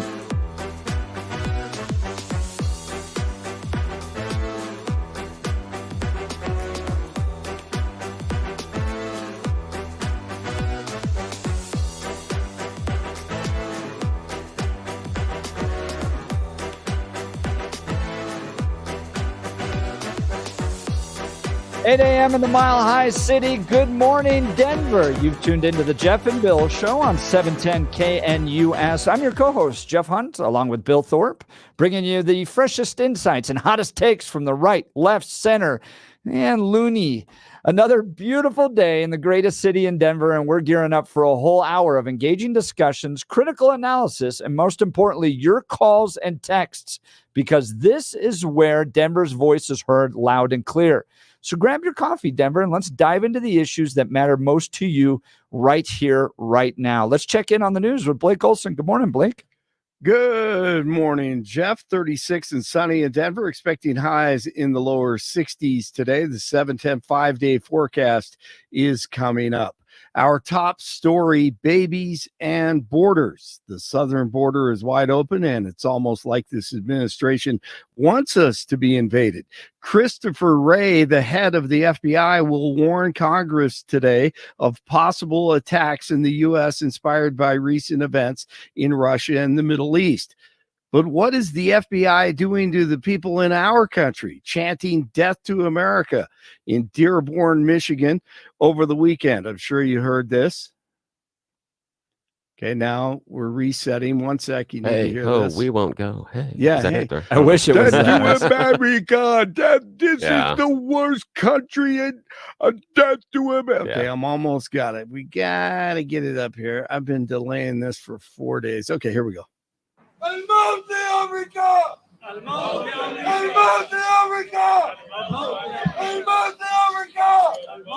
It's not Genocide Joe that has to go. It's the entire system that has to go. Any system that would allow such atrocities and such devilry to happen and would support it, such a system does not deserve to exist on God's earth. Don't let the door hit you. The answer is nothing. The White House is doing nothing. They're going after people like Alex Jones and former President Trump.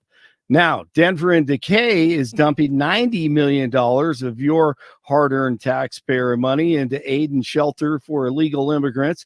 It's called the Newcomer Budget, and the mayor and the city say that the plan allows for surges in arrivals and focuses on self-sufficiency and helping illegals achieve independence. Background checks, anyone?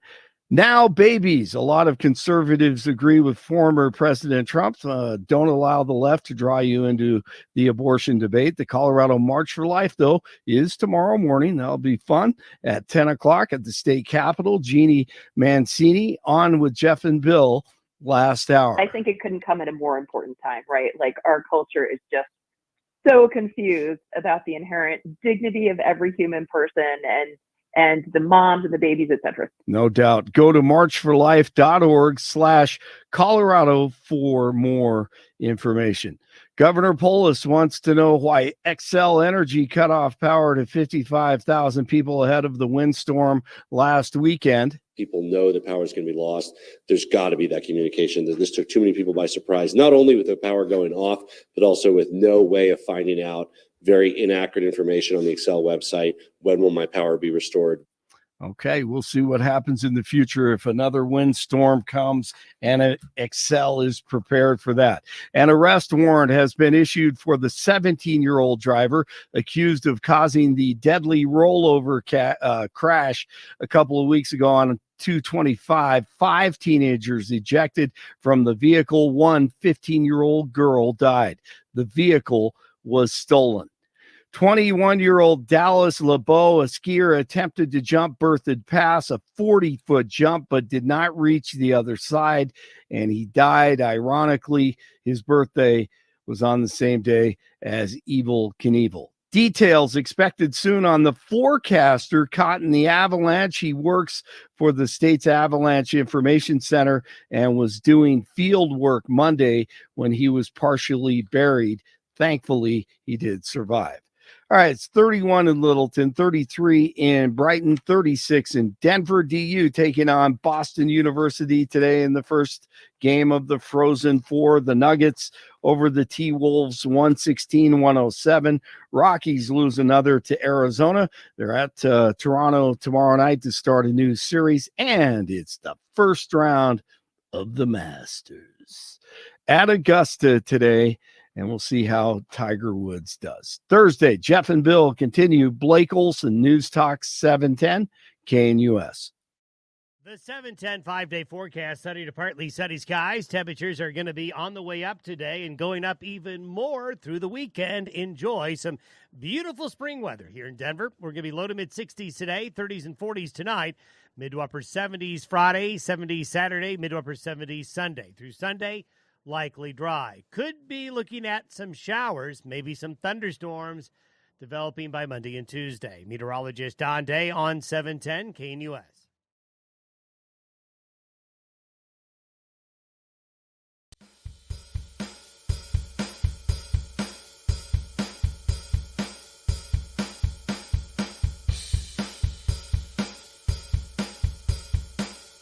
All right, Mikey.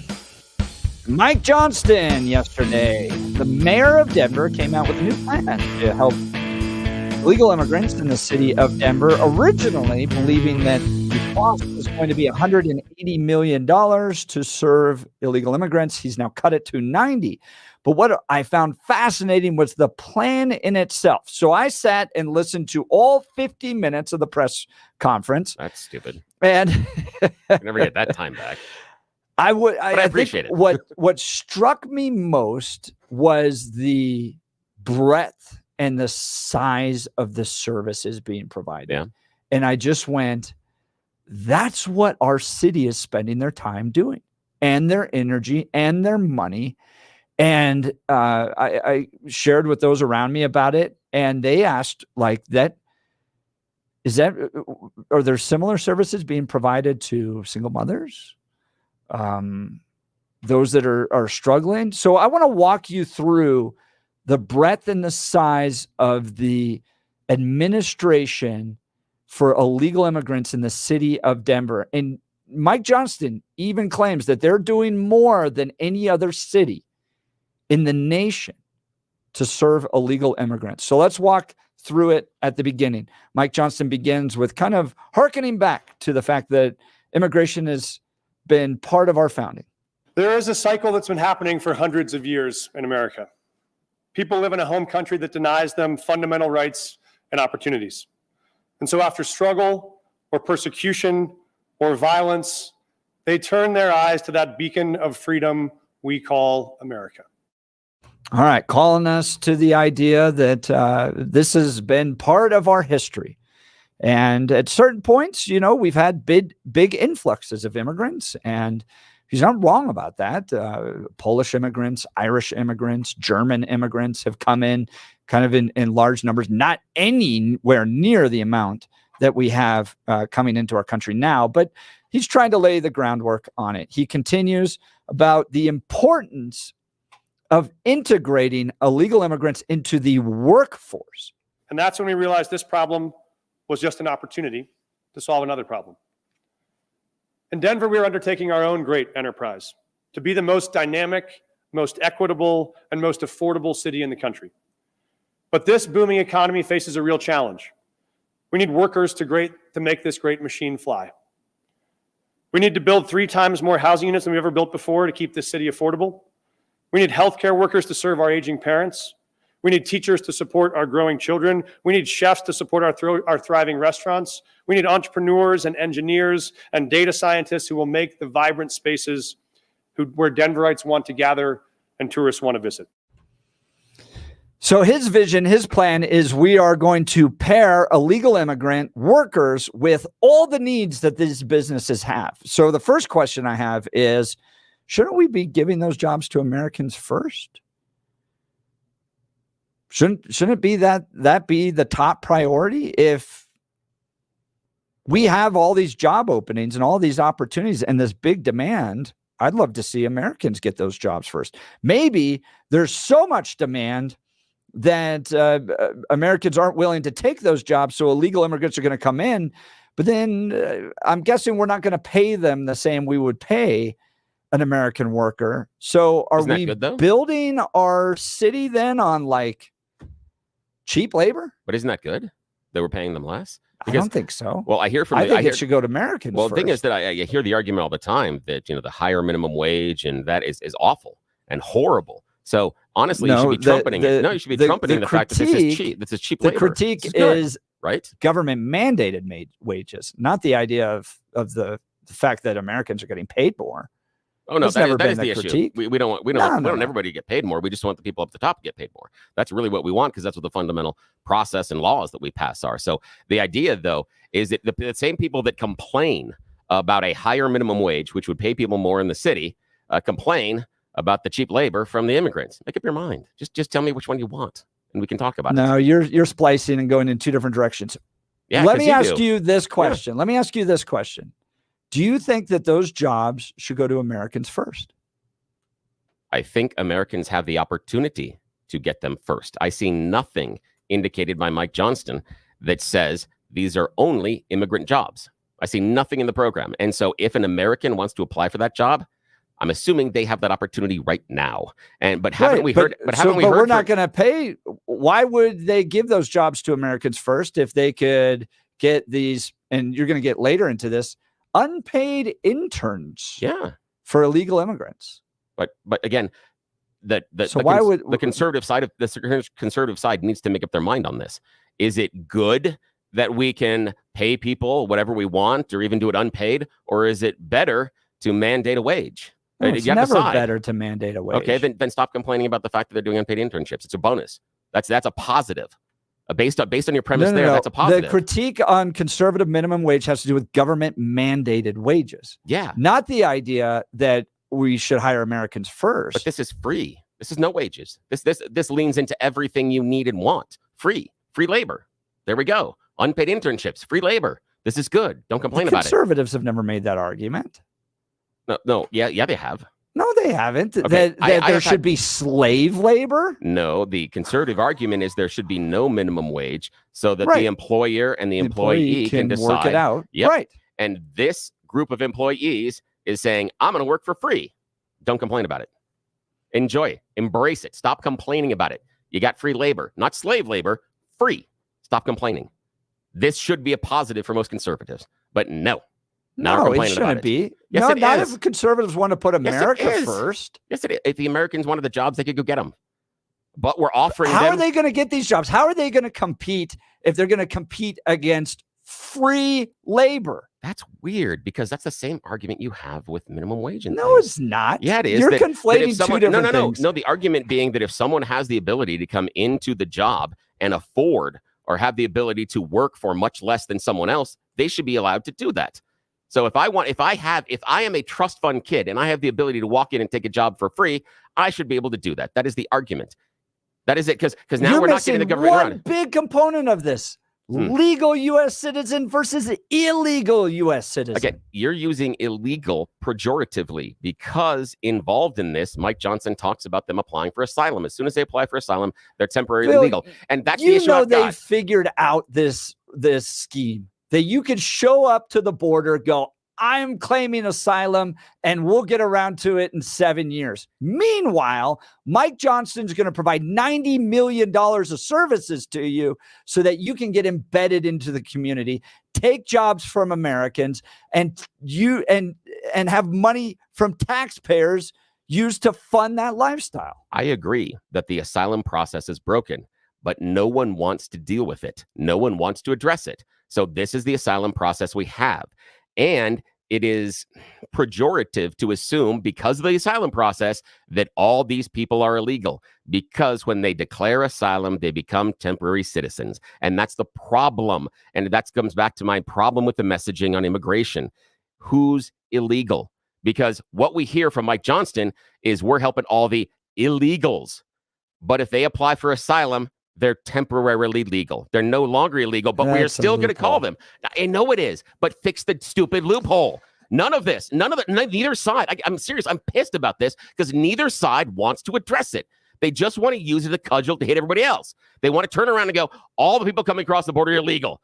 And then the other people on the Democrat side going, if we just let them have asylum for 7 years, they're going to be citizens anyway. God, stop it. You want to deal with the asylum, deal with the damn asylum.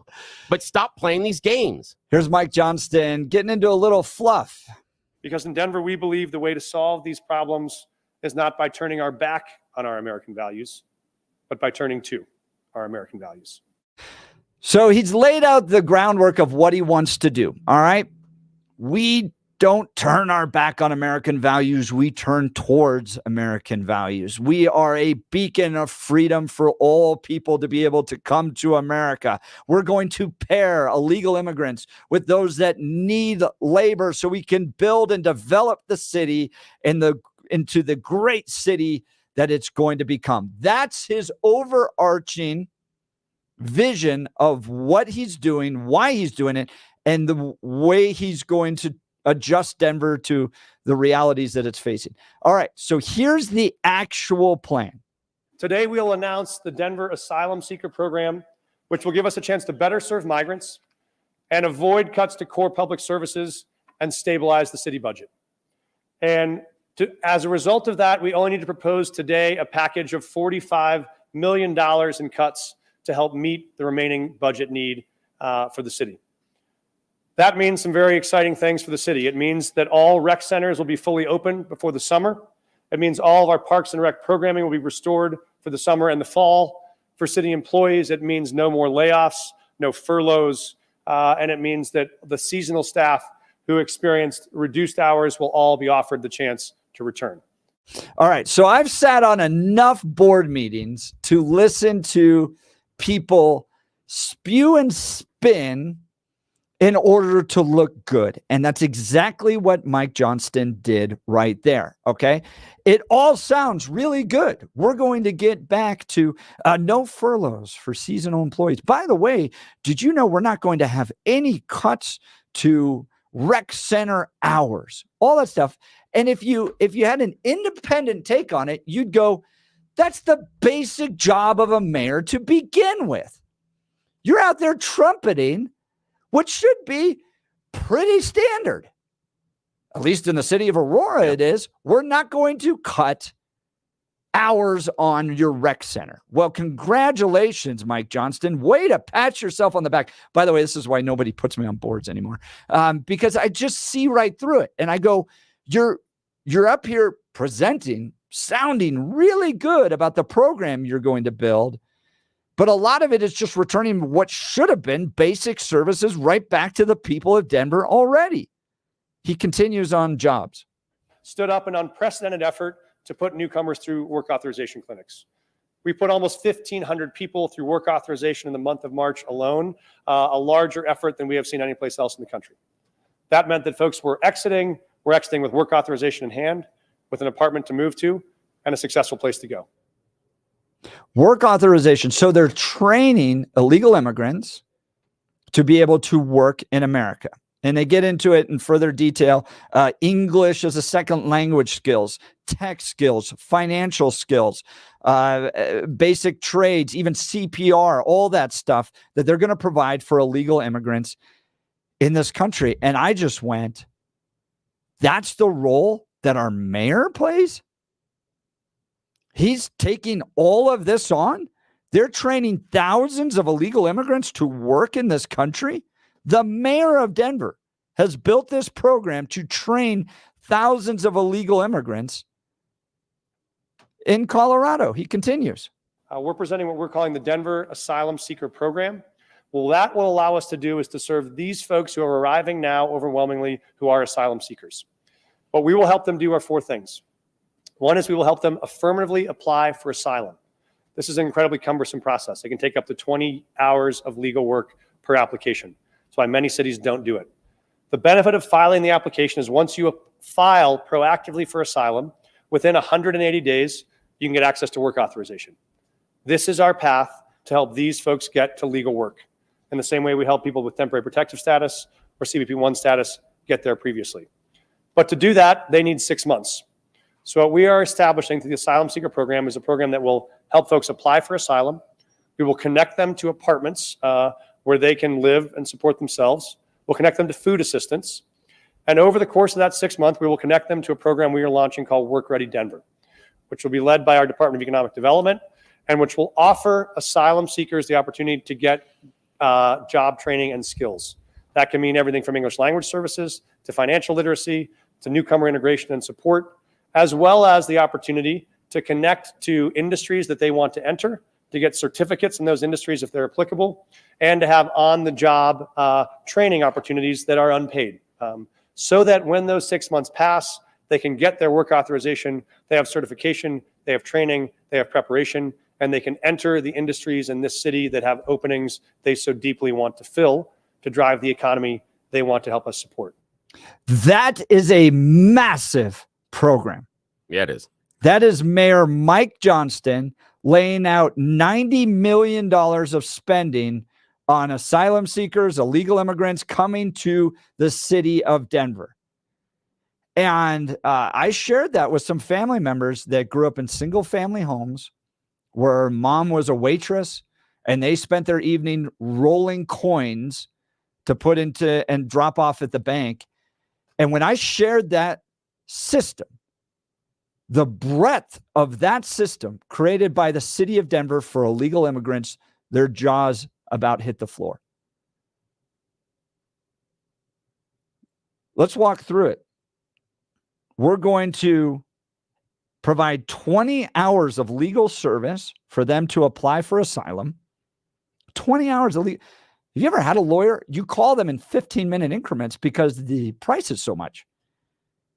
The city of Denver is going to provide 20 hours of legal service to these asylum seekers. They're going to provide work authorization training, a whole series of training, everything around English as a second language, tech training, CPR, so you could go work in nursing homes, all that stuff. They're going to provide up to 6 months of apartment arrangements.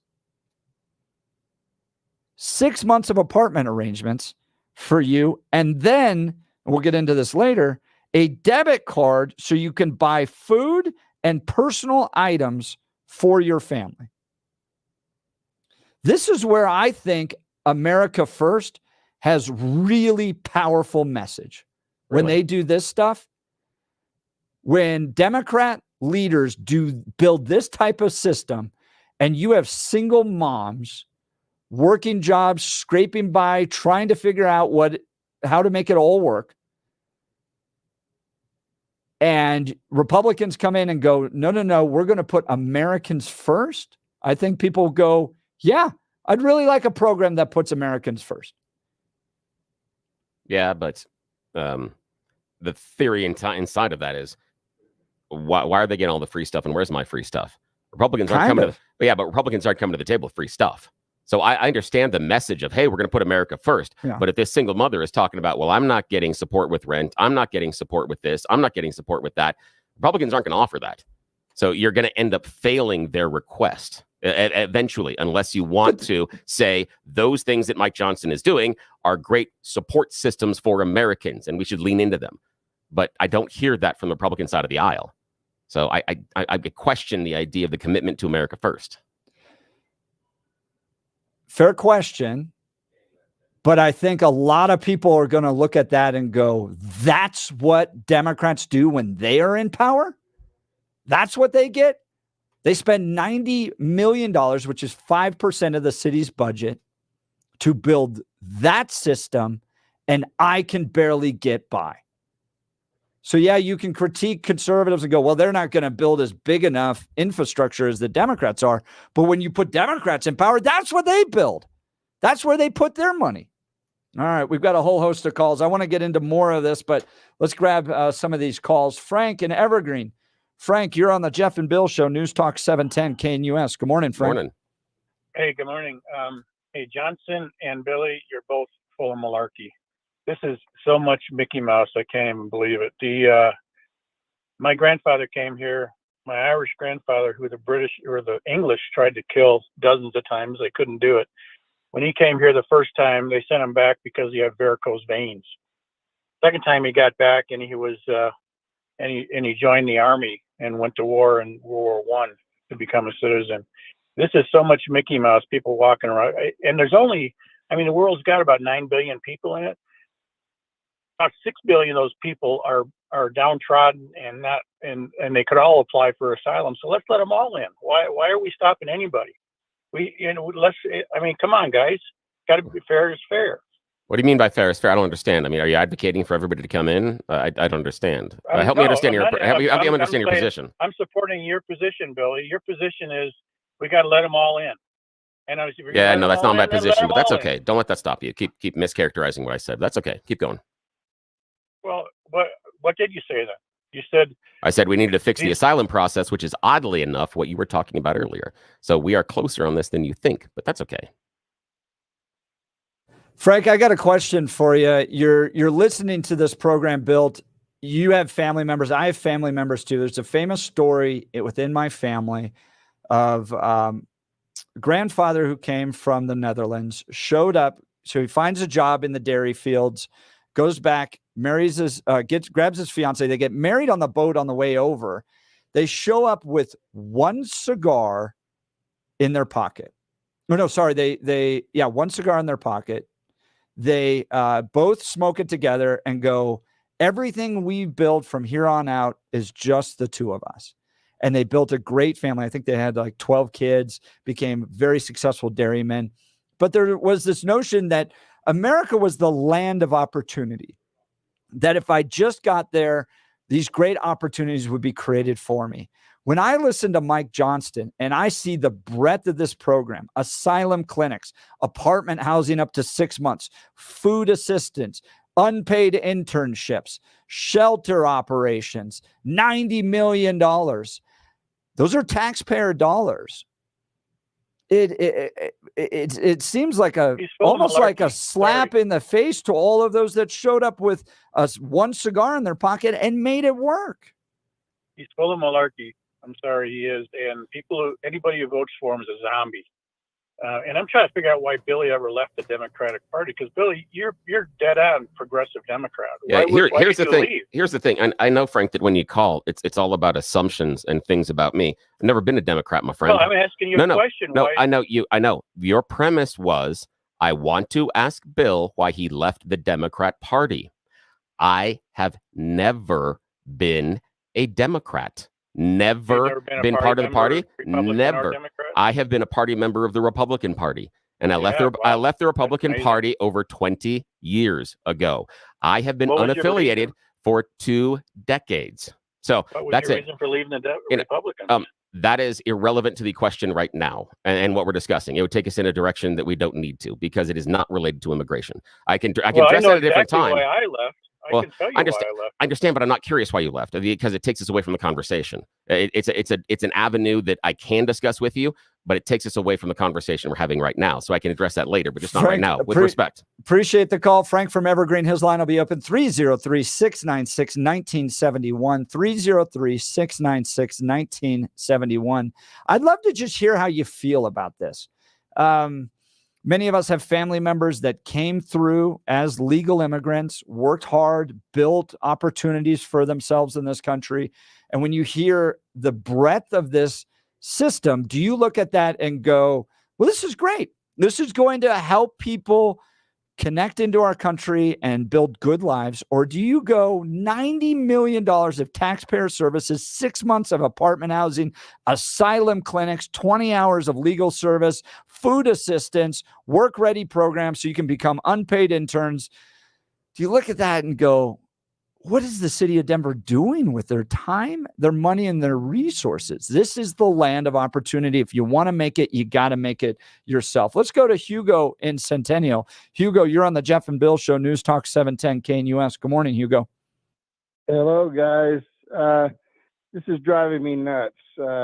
This outright claim that the majority of the people coming into this country are just good old asylum seekers is a falsehood. Number one, the number of people who actually qualify for asylum is very minute. 1, 2, maybe 3% of those that come in here illegally actually would qualify under our current rules for asylum. Number two, when you apply for asylum, you're supposed to go to the nearest country that you feel safe in. And people are coming across the world, and even from South America all the way to Mexico, and then travel in packs with the coyotes and whatever to get in, and then they start yelling asylum. That's not the correct process for asylum seeking. So all of these arguments are ridiculous, and Democrats in particular, and the left, and some like Bill that want to sit there and feel sorry for people that are coming here and immediately trying to shout asylum. That's not the process.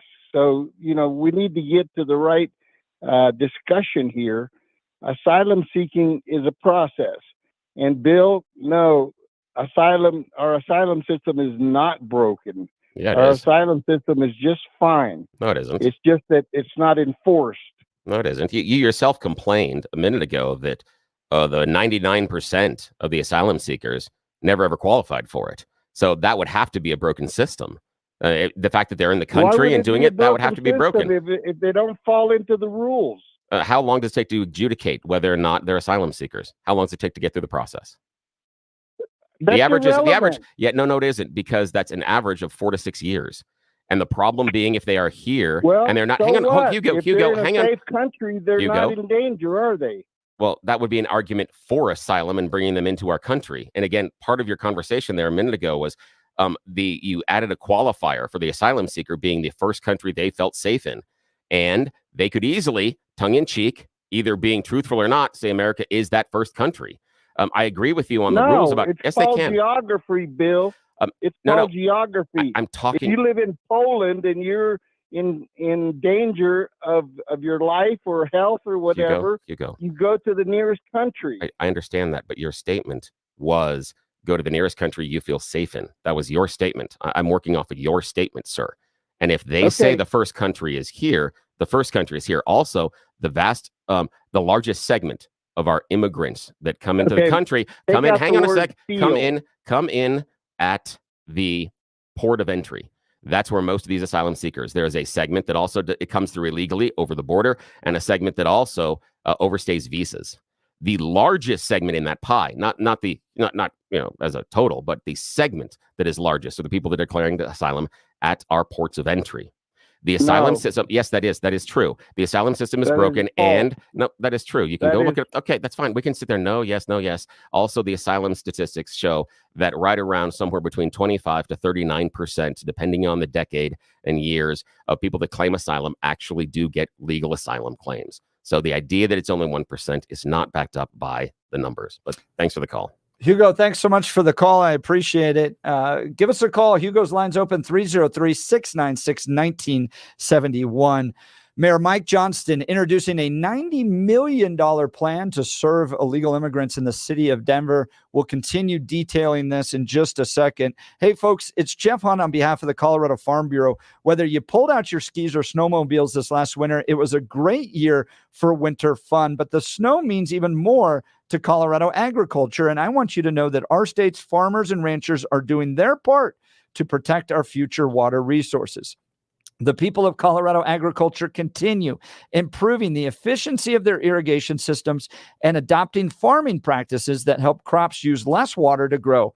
They're planting drought-resistant variants, and they are leading talks with state policymakers about how to preserve water supplies when we have good years like this last one. My friends at the Colorado Farm Bureau are leaders in water conservation and water policy.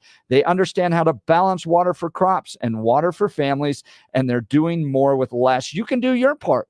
I recommend you join and become a member today. Go to coloradofarmbureau.com. That's coloradofarmbureau.com. Lines are full. Text message lines. This might be one of the biggest ones we've ever had. One for the record books. Appreciate all the engagement. We're going to continue. You're listening to The Jeff and Bill Show. News Talk 710 KNUS. At this hour in London, I'm Stuart Smith, and here are the top stories we're following.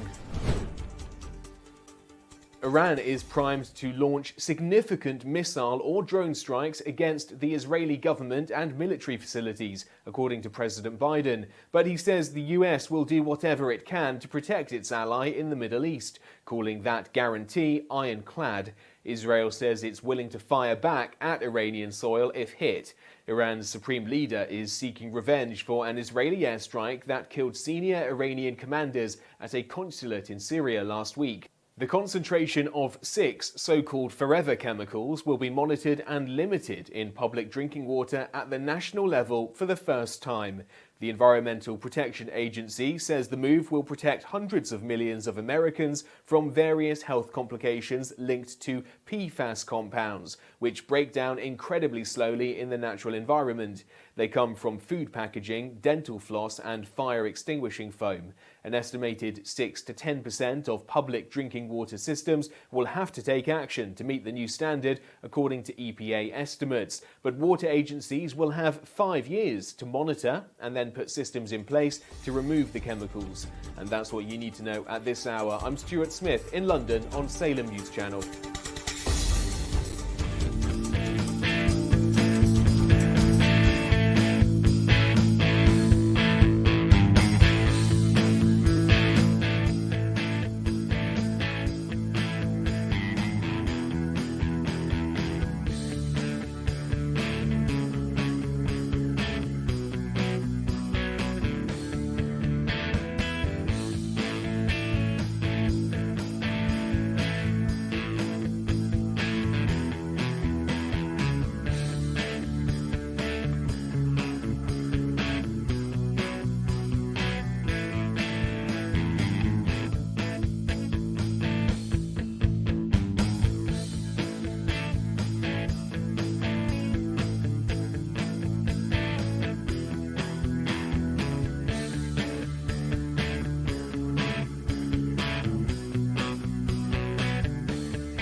Welcome back to the Jeff and Bill Show. Jam-packed lines and full text messages. We're even getting emails, and people were personally texting me, too. So this is a hot topic.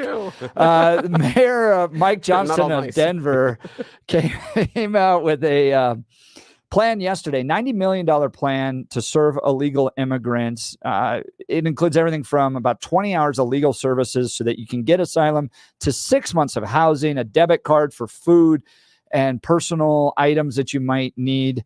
And they're going to get you workforce ready. So they're going to put you through a workforce training, unpaid internships, so that when the asylum comes through, you're ready to work. Here's just some of the clips of Mike Johnston talking about his plan. Here's the 6 month of apartment services you're going to get. So this is why we built this model around the needs that folks have around a 6 month wait for work authorization. So what we've found is Nicole has this great phrase that I love, which is the current system we had is not a way you would support your own family. You wouldn't eat out 3 meals a day and stay at a hotel every night. That'd become very expensive for you. But that's the structure we had. And it's much more expensive. To put a family into an apartment and allow them to shop and cook their own food in their own home is much more efficient.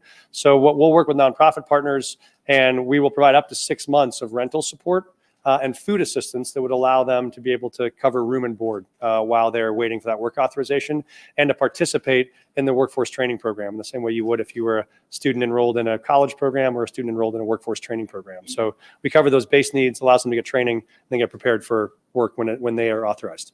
So a lot of feel good there about comparing it to college and workforce training if you're a student, but reminding you, this is the city paying for this to illegal immigrants, asylum seekers coming to this country.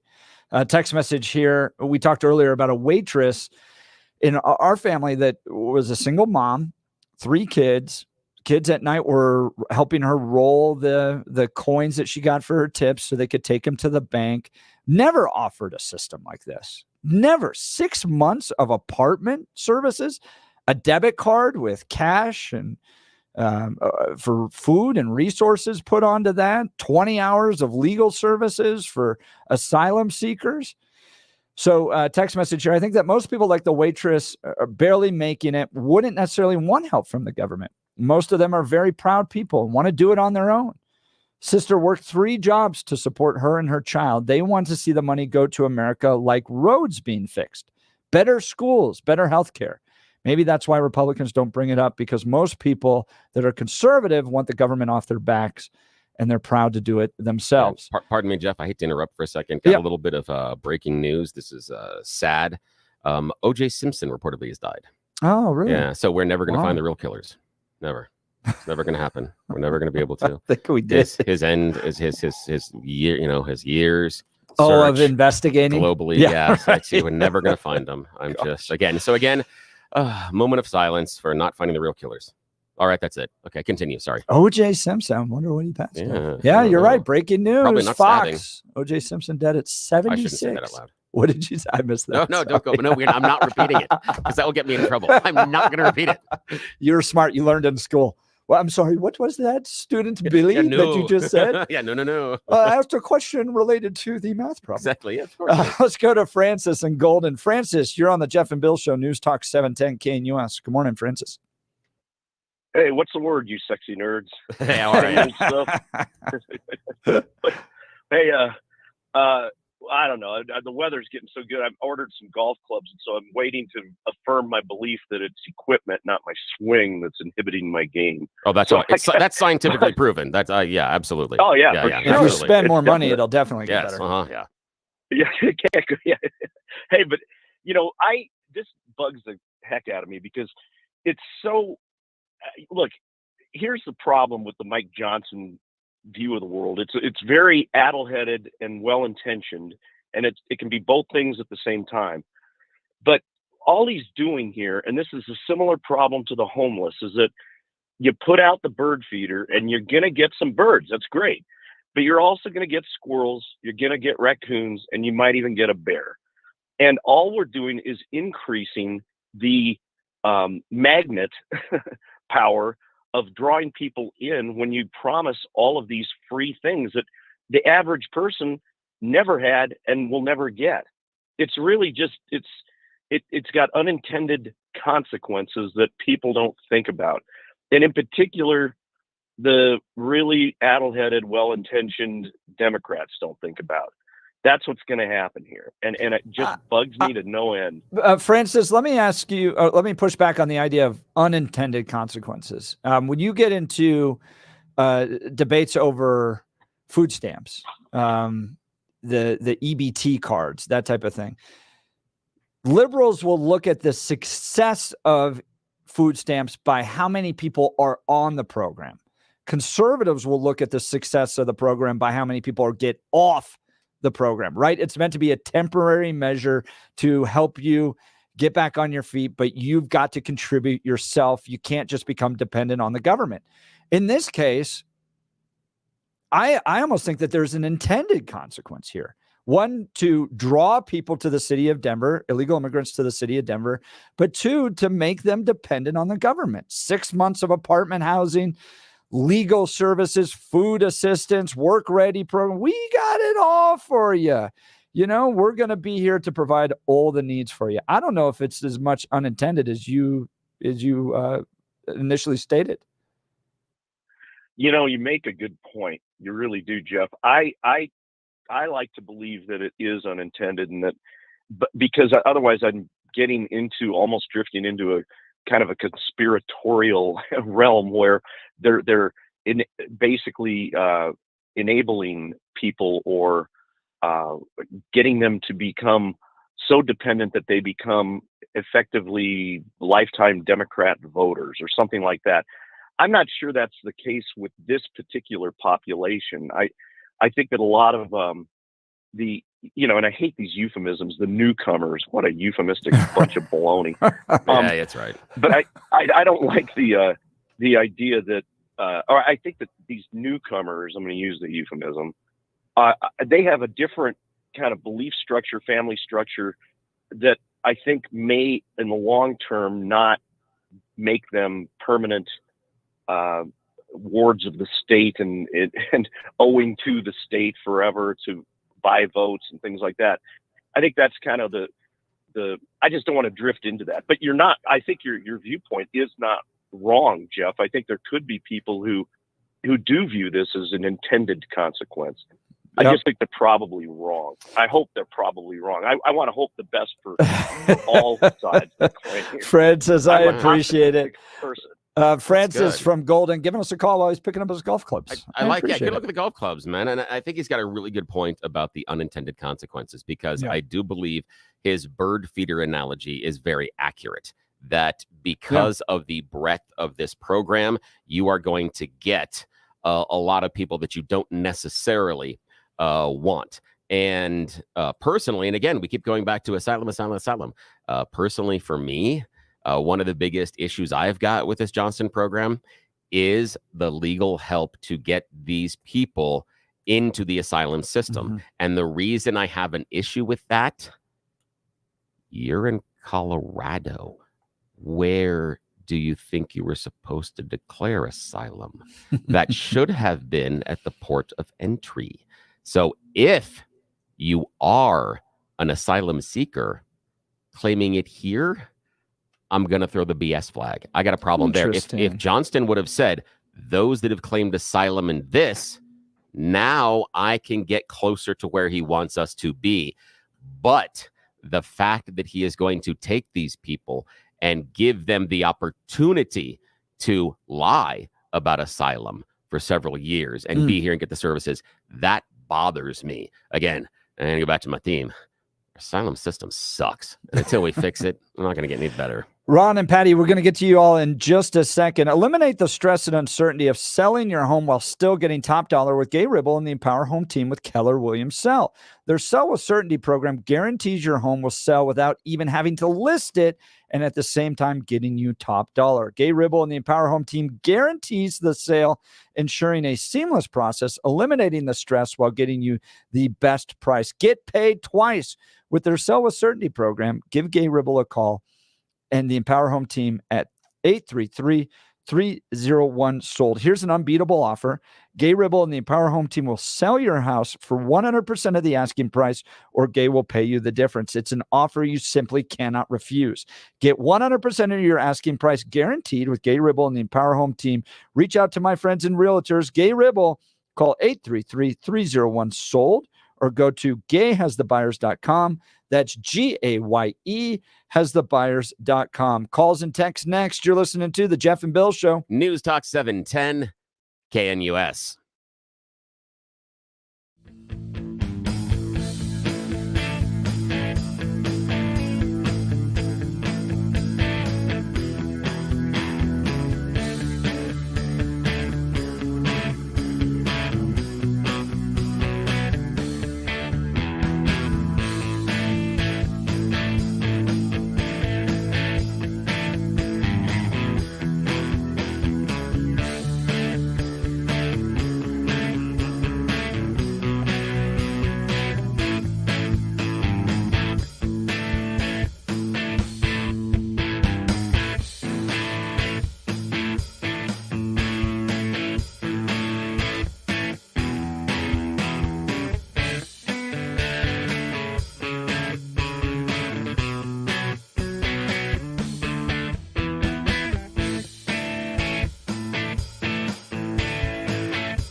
All right, let's go to Ron in Inglewood. Ron, you're on the Jeff and Bill Show, News Talk 710 KNUS. Good morning. Good morning. Thank you very much. Billy, because Billy and I know each other a long time, but Bill, you had to sarcastically remind me that I'm 76 years old, just like I'm so sorry. Like the bi murderer. Well, if you want my friend, you can take up his mantle and look for the killers. You know. I was thinking, you know what? I kind of like some of the things that he did. And then I was thinking of the two people that he slaughtered out on the sidewalk. So, thanks.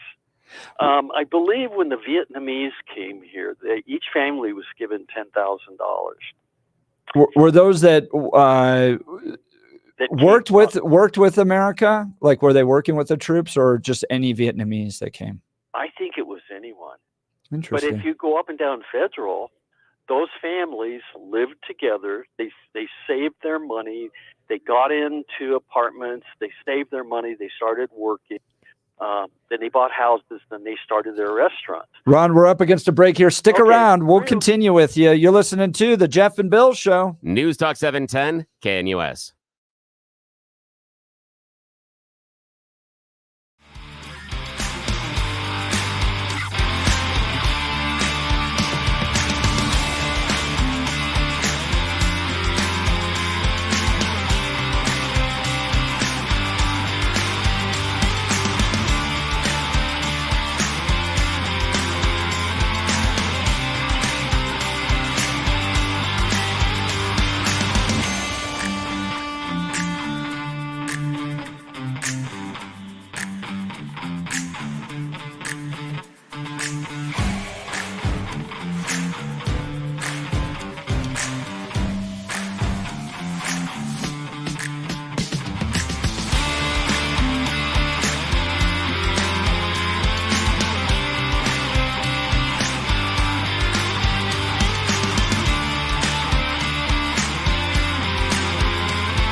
Good morning, Denver. It's 9 a.m. in the Mile High City. You've tuned into the Jeff and Bill Show on 710 KNUS. I'm your co-host, Jeff Hunt, along with Bill Thorpe.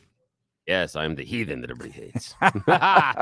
no, we have a shared faith. We disagree on some things. We disagree on a lot of things, but this has been fun this morning. Fantastic callers, fantastic texts. Big. Yeah. Very big. So in many the different response. opinions. We're Wow. detailing Mike Johnston's plan to serve illegal immigrants, $90 million. What that plan is, we're going to get into that in just a second. We're gearing up for a whole nother hour of that discussion, critical analysis. Most importantly, your calls and texts, because this is the only station where your voice is heard loud and clear on the issues that matter most to you. So get another cup of coffee, Denver, and let's dive into those. Let's go to Blake Olson with the news, and we'll cover what Mike Johnston's plan was and get your calls and texts. Good morning, Blake. Morning, Jeff and Bill. Great show. Thank you very much. 41 and sunny in Denver, expecting highs in the lower 60s today. The 7-10 5-day forecast is coming up. Our top story, Denver in decay, is dumping $90 million of your hard-earned taxpayer money into aid and shelter for illegal immigrants. It's called the newcomer budget. The mayor and the city say the plan allows for surges in arrivals and focuses on self-sufficiency and helping illegals achieve independence. As always, in times like these, I turn to the late, great Milton Friedman for information. Because it is one thing to have free immigration to jobs. It is another thing to have free immigration to welfare. And you cannot have both. That's what I'm talking about. The southern border is wide open, and it's almost like the administration wants us to be invaded. Christopher Wray, the head of the FBI, warns Congress today of possible attacks in the U.S. inspired by recent events in Russia and the Middle East. But what is the FBI doing with people in our country chanting death to America in Dearborn, Michigan over the weekend?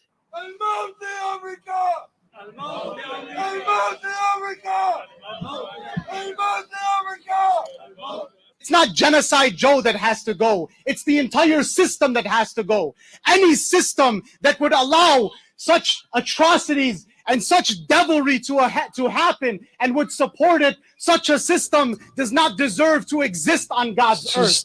Don't let the door hit you on the way out. Seriously. I don't want ass prints on my new door. Oh, Blake, you in the morning. Oh, I mean, man, go back I'm on to fire. Iran or Somalia, man. You'd be the Right. president of those countries with that thinking. Man, this is the year of pushback 2024. I'm telling you, you got to talk about it. That's good. I appreciate I'm it. telling you, I'm gonna pick up the phone today and call a friend of mine. And I'm not joking. I'm gonna call. He's a great dude. He's from Iran, but I'm gonna tell him, man, this is ridiculous. Yeah, I would love to have his impression and his opinion about that comment and people, from his country that are expressing that. Because I just told Jeff off the air, I would love the dude that was talking about the system being broken. Would love to have a conversation about him because when he talks about the system being broken, I have a feeling the system that he is hoping we implement is one that doesn't work with the Constitution. If I had a theory, the reason that punk is not in prison is because the system works in his favor. Exactly. You go to any other country and speak out against the system. Yes. Enjoy going to prison. Let's high five. You, Bill, and I, Jeff. Let's get on a plane.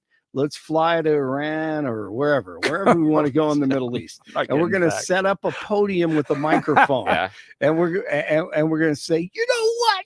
I don't like this country in Iran, in Iraq, and you deaf. How long would we last? Well, How long? I'm going to stay here. And I will report on what happens to you guys when you're thrown in prison. I'm not That's going. right. There's no way I'm going. No, it's not There's going to no way. happen. Yeah. Oh, it's just, oh, God. Oh, yeah. I can't agree, handle my it. friend. A lot of conservatives agree with Trump. Don't allow the left to draw you into the abortion debate. Now, despite that, the Colorado March for Life is tomorrow morning at 10 o'clock at the state capitol. It'll be a great event. Jeannie Mancini on with Jeff and Bill this morning. I think it couldn't come at a more important time, right? Like our culture is just so confused about the inherent dignity of every human person and the moms and the babies, etc. All right, go to marchforlife.org/Colorado. Hey, by the way, do you guys, I heard you say backslash. To me, Yeah. that slash thing, left to right, that's a forward slash. What do you think? I think it's forward. I think I get confused every time. Same here. Just I'm a every left to right single guy. So if time. you're leaning, okay, so go to March for Life. Sorry, I digress. And Go okay, to Blake, marchforlife.org like, /Colorado. when did the little ampersand, not ampersand, but the little number sign, when did that become hashtag? That's confusing. too. Right. Why If couldn't you it just talk to not kids go about it, pound they have no sign? idea what a pound is. I know. Why Yeah, didn't you just go come pound sign? It's By a the- pound Did you ever sign. see, this was one of the funniest Ellen DeGeneres episodes where she had like Gen Z try to use a rotary phone. No, I need to see that, That one. one. They That's a never good even, they start by not even picking up the handset. So they just sit there and they. That is awesome, man. That is awesome. All right. Let's see. It's 37 in Lone Tree, 38 in Arvada, and 41 in Denver and Decay. DU takes on Boston U today in the Frozen Four. The puck drops at 3:00. Good luck to them. First round of the Masters right now going on at Augusta. They'll have some rain. It is Thursday, and you guys have a great day. Jeff and Bill continue. Blake Olson, News Talk 710 KNUS. The 710 5-day forecast, sunny to partly sunny skies. Temperatures are going to be on the way up today and going up even more through the weekend. Enjoy some beautiful spring weather here in Denver. We're going to be low to mid 60s today, 30s and 40s tonight. Mid to upper 70s Friday, 70s Saturday, mid to upper 70s Sunday. Through Sunday, likely dry. Could be looking at some showers, maybe some thunderstorms developing by Monday and Tuesday. Meteorologist Don Day on 710 KNUS.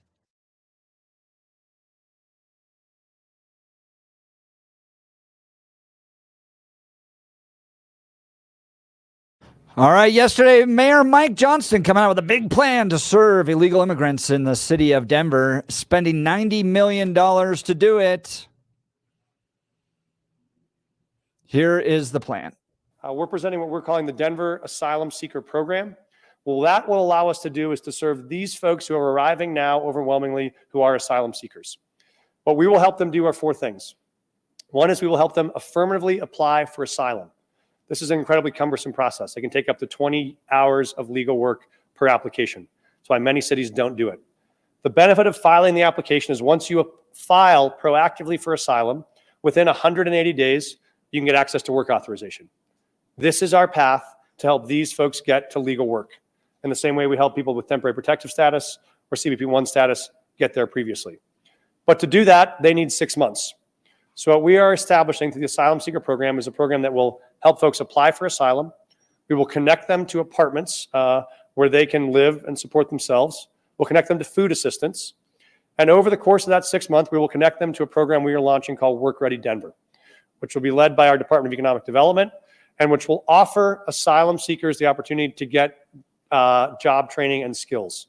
That can mean everything from English language services to financial literacy to newcomer integration and support, as well as the opportunity to connect to industries that they want to enter, to get certificates in those industries if they're applicable, and to have on-the-job training opportunities that are unpaid. So that when those 6 months pass, they can get their work authorization, they have certification, they have training, they have preparation, and they can enter the industries in this city that have openings they so deeply want to fill to drive the economy they want to help us support. The size of that program is amazing. Here's some further details on it. The rental assistance as it was proposed by the city council and by that we supported does not have a citizenship requirement on it, does not ask for documentation status. So if you are a Denver resident and you are paying rent and you are at risk of being evicted, you are eligible for those services, eligible for those supports. You still might need some help in knowing how to navigate the system. You've only been in America 30 days. And so we think there are wraparound services that will be helpful, but that benefit is available. Eviction defense support can be available.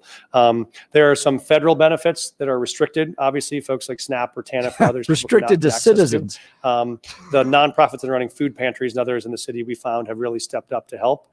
Obviously, the Rose Foundation has a newcomer fund that has been a great source of support for those nonprofits. We'd encourage people who want to continue to support these efforts to continue to support the newcomer fund at Rose. But those nonprofits, I think, are still continuing to provide services without an eye towards status. 6 months of apartment service, 20 hours of legal services, a debit card with money on it for food and personal items, and workforce training to prepare you for unpaid internships, all provided by the city of Denver. And $90 million of taxpayer funds to do so. What do you think about that? I think the hardest thing that our family heard when we were thinking of that was those in our family that came here as legal immigrants who worked very hard, lived very successful lives, had nothing like that, nothing even close to those types of services. And yet they built out for themselves incredibly successful lives that they passed on to subsequent generations. Or the single mom right now who's working 2 or 3 jobs just trying to get by, would rather have tax dollars go to better schools or better roads or those types of things, hearing that $90 million or 5% of the entire city's budget is going to something like that. Ron, we had an initial conversation with you. Let's continue that. You're on the Jeff and Bill Show, News Talk 710 KNUS. Good morning, Ron. Yeah, thanks for holding. Good morning. Thank you, Jeff and Bill. And I need to correct myself. I don't know exactly what status it was that where when the Vietnamese came here after the war. But I do know there was a figure of $10,000 per family. Yeah, I think there was a program for some of the Japanese interns during World War II as well. But again, those were citizens at the time that were interned. And question as to whether or not the numbers are the same and whether or not you can just, build programs this big to serve the sheer amount of people that are coming in. Continue, Ron. Yeah. If you look at what the mayor said, he was in between the lines. And I think he also said earlier on before the news, he said, and if you want your jobs, those openings are available for you again for the city employees. Right. So this whole announcement was to say, we're going to give you your jobs back. And guess what? We're saving so much money because they aren't going to be eating in restaurants and staying in hotels every day. So it'll be a lot cheaper, and that's why we can hire you back. We are going to take care of you first. Yeah. So you're right in the sense that they're going to return back. And I got into this in the previous hour. The mayor gets up there and he goes, "We're going to return back to seasonal hours that were originally promised to you. And we're not going to shut down the rec centers like we thought we might have to." And I sat there going, well, that's your basic job. You got back to basic ground zero. You're still spending $90 million. But they are going to keep jobs that are open. They're not going to fill. And when I've seen people running organizations that do that, it's to stave off. It's like that last thing before we have to do any type of cuts to jobs. We're going to slow down and maybe not hire as quickly. At one point, he brings the police officers up and he's like, and we're not going to buy the furniture that they need. So he's finding other ways to cut. But yeah, there was a sense that he was kind of trumpeting this idea that the cuts weren't as bad. So you should be proud of the work I'm doing. The $90 million is chump change. It's chump change to their budget. It's 5%. Well, but what he's saying is we're spending far more than the $90 million the way we're going right now. Oh, that's interesting. I think you got something there. I don't trust anything that comes out of their mouths. But so we've gone from illegal to seeker. They're asylum seekers instead of illegals. And now to newcomers. And now they're newcomers. And there's so many things between the lines that they aren't going to talk about until they have to. My neighbors are dentists at Denver Health. They're broke. The hospital is broke. Yeah, They've always been broke, but now they're broke. And what he's not telling you is they're probably also getting Medicaid cards so they can walk in and go to Denver Health and get medical care. In some cases, yeah, but the other problem that we have, again, with Denver Health. And that's fine. Well, yeah, I don't care. But Ron, I want to say the problem that we also at Denver Health is lack of medical insurance for illegals, for asylum seekers, and for Americans. My understanding of the budget issues that they're having has to do with the amount of uncovered procedures and things that they have to outlay. It's not necessarily, the Medicaid and Medicare is part of it, but there are many people that show up there that have nothing. And so in order to pay for that, everybody else has to try to pay more. And then again, when you get into the more Medicaid and Medicare, we know that's less money. And so then it craters the budget. And so, yeah, there are layers to it.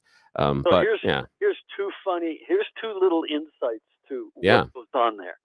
He said a lot of the people that he takes care of and sees are from South America, Mexico. The largest group is Afghanistan's. Interesting. I didn't hear that. That's interesting. Where did you? I see so many of them, and the dentist, not Mike Johnston. Yeah, okay. just they're dentists. And guess what the other big problem is? You know these little bikes that you get, the electric bikes you get to rent on the street? Yeah. It is daily that little Susie Snowflake comes in and her teeth are knocked out because she rented one of those things and crashed it. Yep. He says that is ongoing.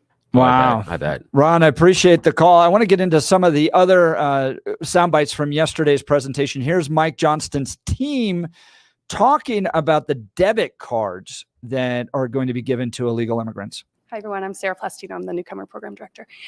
Regarding the food question, the model we are seeking to distribute food assistance is through monthly debit cards that will be automatically loaded with funds when an amount appropriate based on family size that can be utilized for food and personal items. And that will be administered through a nonprofit partner. Government speak. The amount's going to be determined by the necessity and the size of your family. So, we didn't get any details on the amount that's being given to illegal immigrants on debit cards in the city of Denver. Yeah. That's just wild. I got a question for you on that one, though, on the debit cards. And it has to do with Johnston's justification. And I'm not sure how I feel about this. I'm still trying to work through this in my mind, so I'd love to hear your impression. I'd love to hear the callers as well. 303-696-1971, 303-696-1971, talking about those debit cards. Johnston's justification is if we're paying for them to go out to eat all the time, it is cheaper for us to give them the debit card for them to go shop and cook at home. And I can see the economic issue that is absolutely true. It is much more expensive to go out and eat. But I question what nutritional and food choices will they make bringing the food home. If we are going out to eat all the time, we know that is not the strongest nutritional choice. So again, I'm wondering about the assumption that giving them the debit card is going to lead to them spending the money more efficiently to feed their family. What do you think about that idea? I don't know why it's the government's role to do that. Well, then, so what do we do? Two different things. One, you show up to this country illegally. First, go home. All right. I know I didn't win on that. My perspective would have changed a whole lot of this conversation if I had been successful early on. You aren't allowed here. Let's talk about that, though. Showing up to this country illegally. Walk me through that, because showing up would mean you present yourself at the border. In my idea, in my understanding, if you're an illegal, that would mean coming illegally across the border. Those are two different ways of entering. Tell me what you mean by that. Go back to the way Trump had it, where you want to seek asylum, you got to do it in the country. Go to the embassy in that country you're from. That's where the asylum takes place. You show up here illegally, you got to go home. That's where my original one had been. But showing up, coming to the border doesn't make you illegal. Crossing it does. Coming to the border and declaring asylum doesn't make you Mexico, illegal. Then I think we had that plan, didn't we? No, I'm just worried about the idea that you're using the verb, and they're using the verb showing up, because just presenting yourself at the doorway doesn't mean you're robbing the house. You have to enter the house in order to be the robber. So that's what I'm trying to work through that. So if they show up in Mexico, no, what I'm saying is they're illegal if they cross the border illegally. If they show up at the port of entry and claim asylum, they're technically legal. They're not showing up illegal. We're getting into that loophole again. Well, but I do want to get back to your question on food. Go ahead. Okay. Yeah. So, one, it's not the government's job to do this. If it is, it's in a very small capacity to help you not starve, because we don't allow people to do that in the country. So one, it should be your individual responsibility to provide for yourself in this country. And that's the standard that's set. Number two, if you can't, then I'm okay leaning on a little bit of charity, maybe from the Catholic Church or those that will provide some food for you. But you shouldn't be showing up to the country and getting a debit card from the city of Denver with money on it from taxpayers to buy food. I just disagree with the entire premise of that whole entire situation. And this is the thing that and again, this is not necessarily fair, but this is where I have some cognitive dissonance, is that I hear from the people in this country that have the strongest faith, I hear the strongest exclusion of those in need. It's not the government's job. It's not the government's job. I can make an argument from Catholic subsidiarity if we want to have a conversation about theological, whether or not it's the government's role to provide debit cards to people. But it's but no. I have a question about theology, though. There's individual capacity. You're expected to work.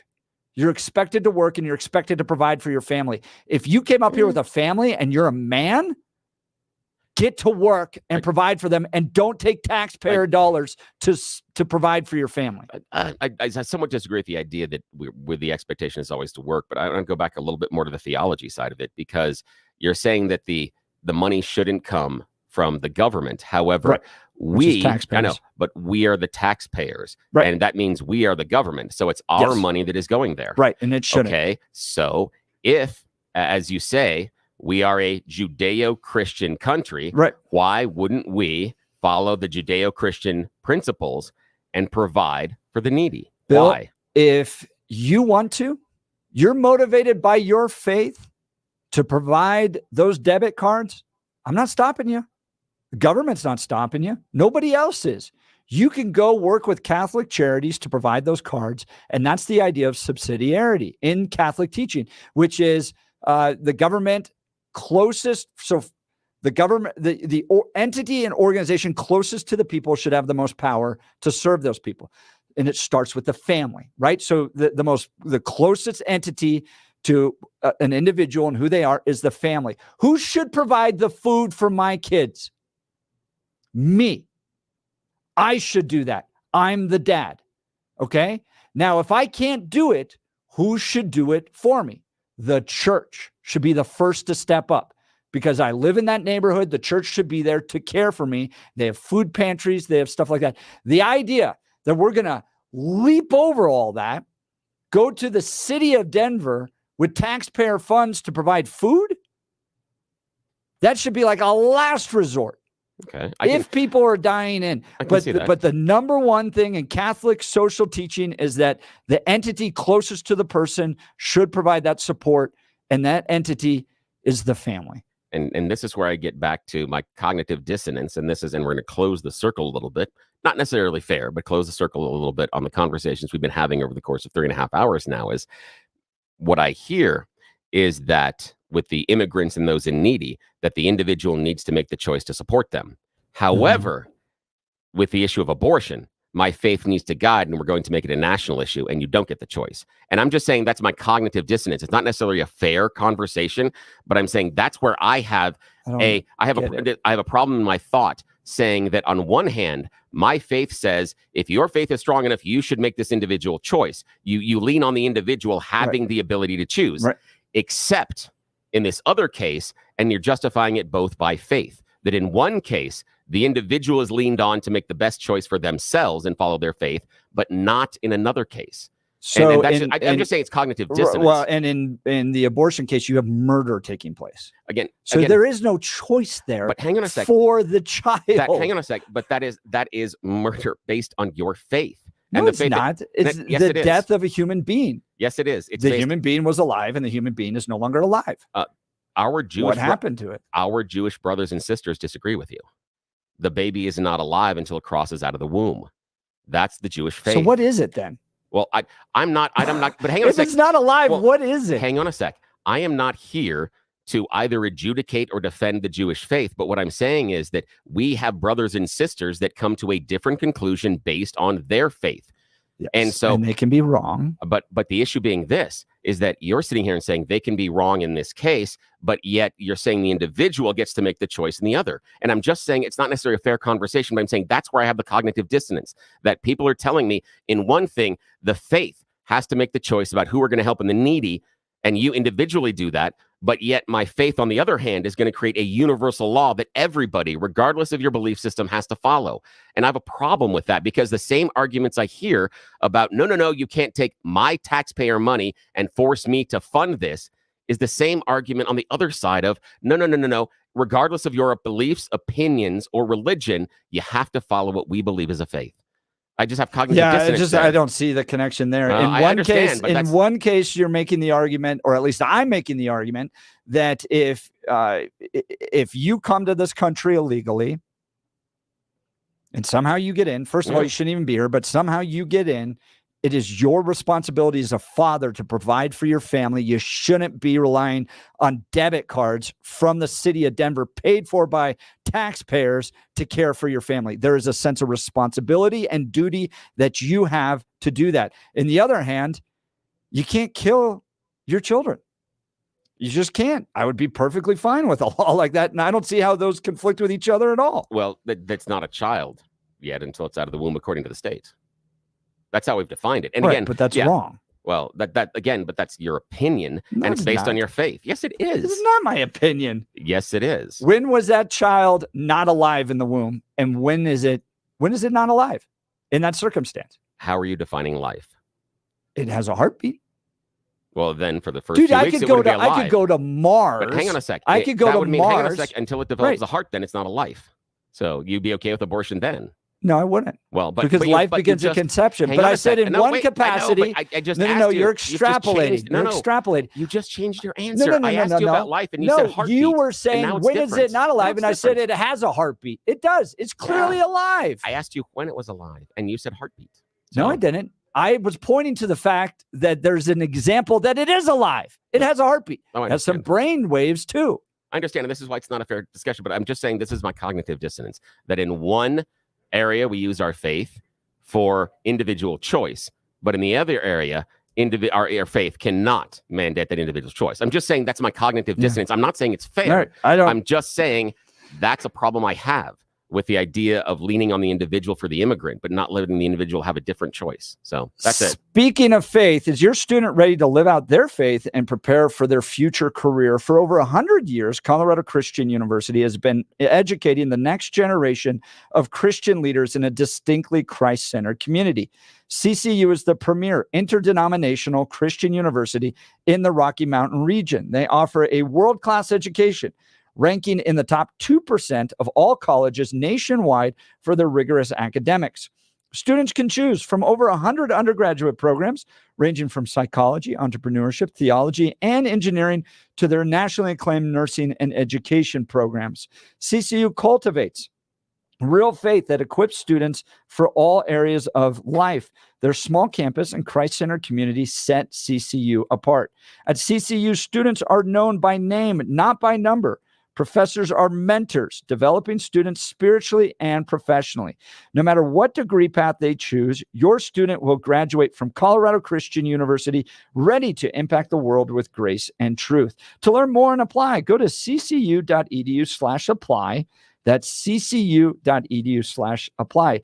Speaking of life, they're going to be down marching at the March for Life tomorrow. They are helping lead it. So they also, CCU trademarked the phrase pro-life you. So that gives you a sense of where they are on this. Nice. All right. Lots of text messages. We'll get to those and calls. You're listening to the Jeff and Bill Show. News Talk 710 KNUS. At this hour in London, I'm Stuart Smith, and here are the top stories we're following.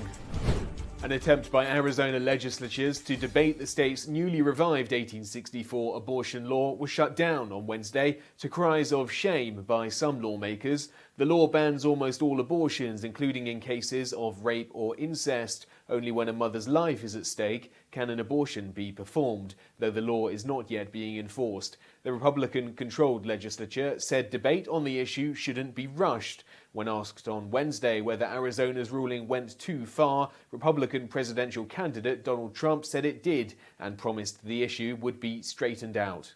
Experts say the poor performance of South Korea's governing People Power Party will not affect the country's relationship with the US. The loss is seen as a blow to the mandate of the country's right-wing president. Chris Gilbert reports from Tokyo. President Yoon will serve the rest of his term as a lame duck. He'll be the first leader in South Korea's history to serve a 5-year term with no control over parliament at all. He did inherit a minority government to begin with, so this is a continuation of the status quo. It'll make things harder for him to make changes at home. However, experts say it should have no effect on South Korea's warming ties with Japan or the US. Chris Gilbert in Tokyo, Salem News Channel. And that's what you need to know at this hour. I'm Stuart Smith in London on Salem News Channel.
been a wild morning. Phone calls and texts coming through on this.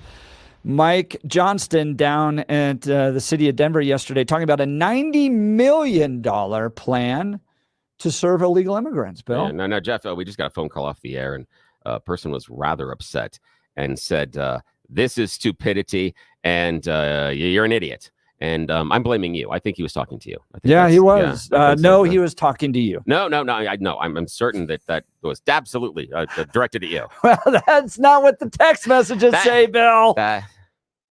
Okay, you win. He was probably talking to me. You're right. You are right.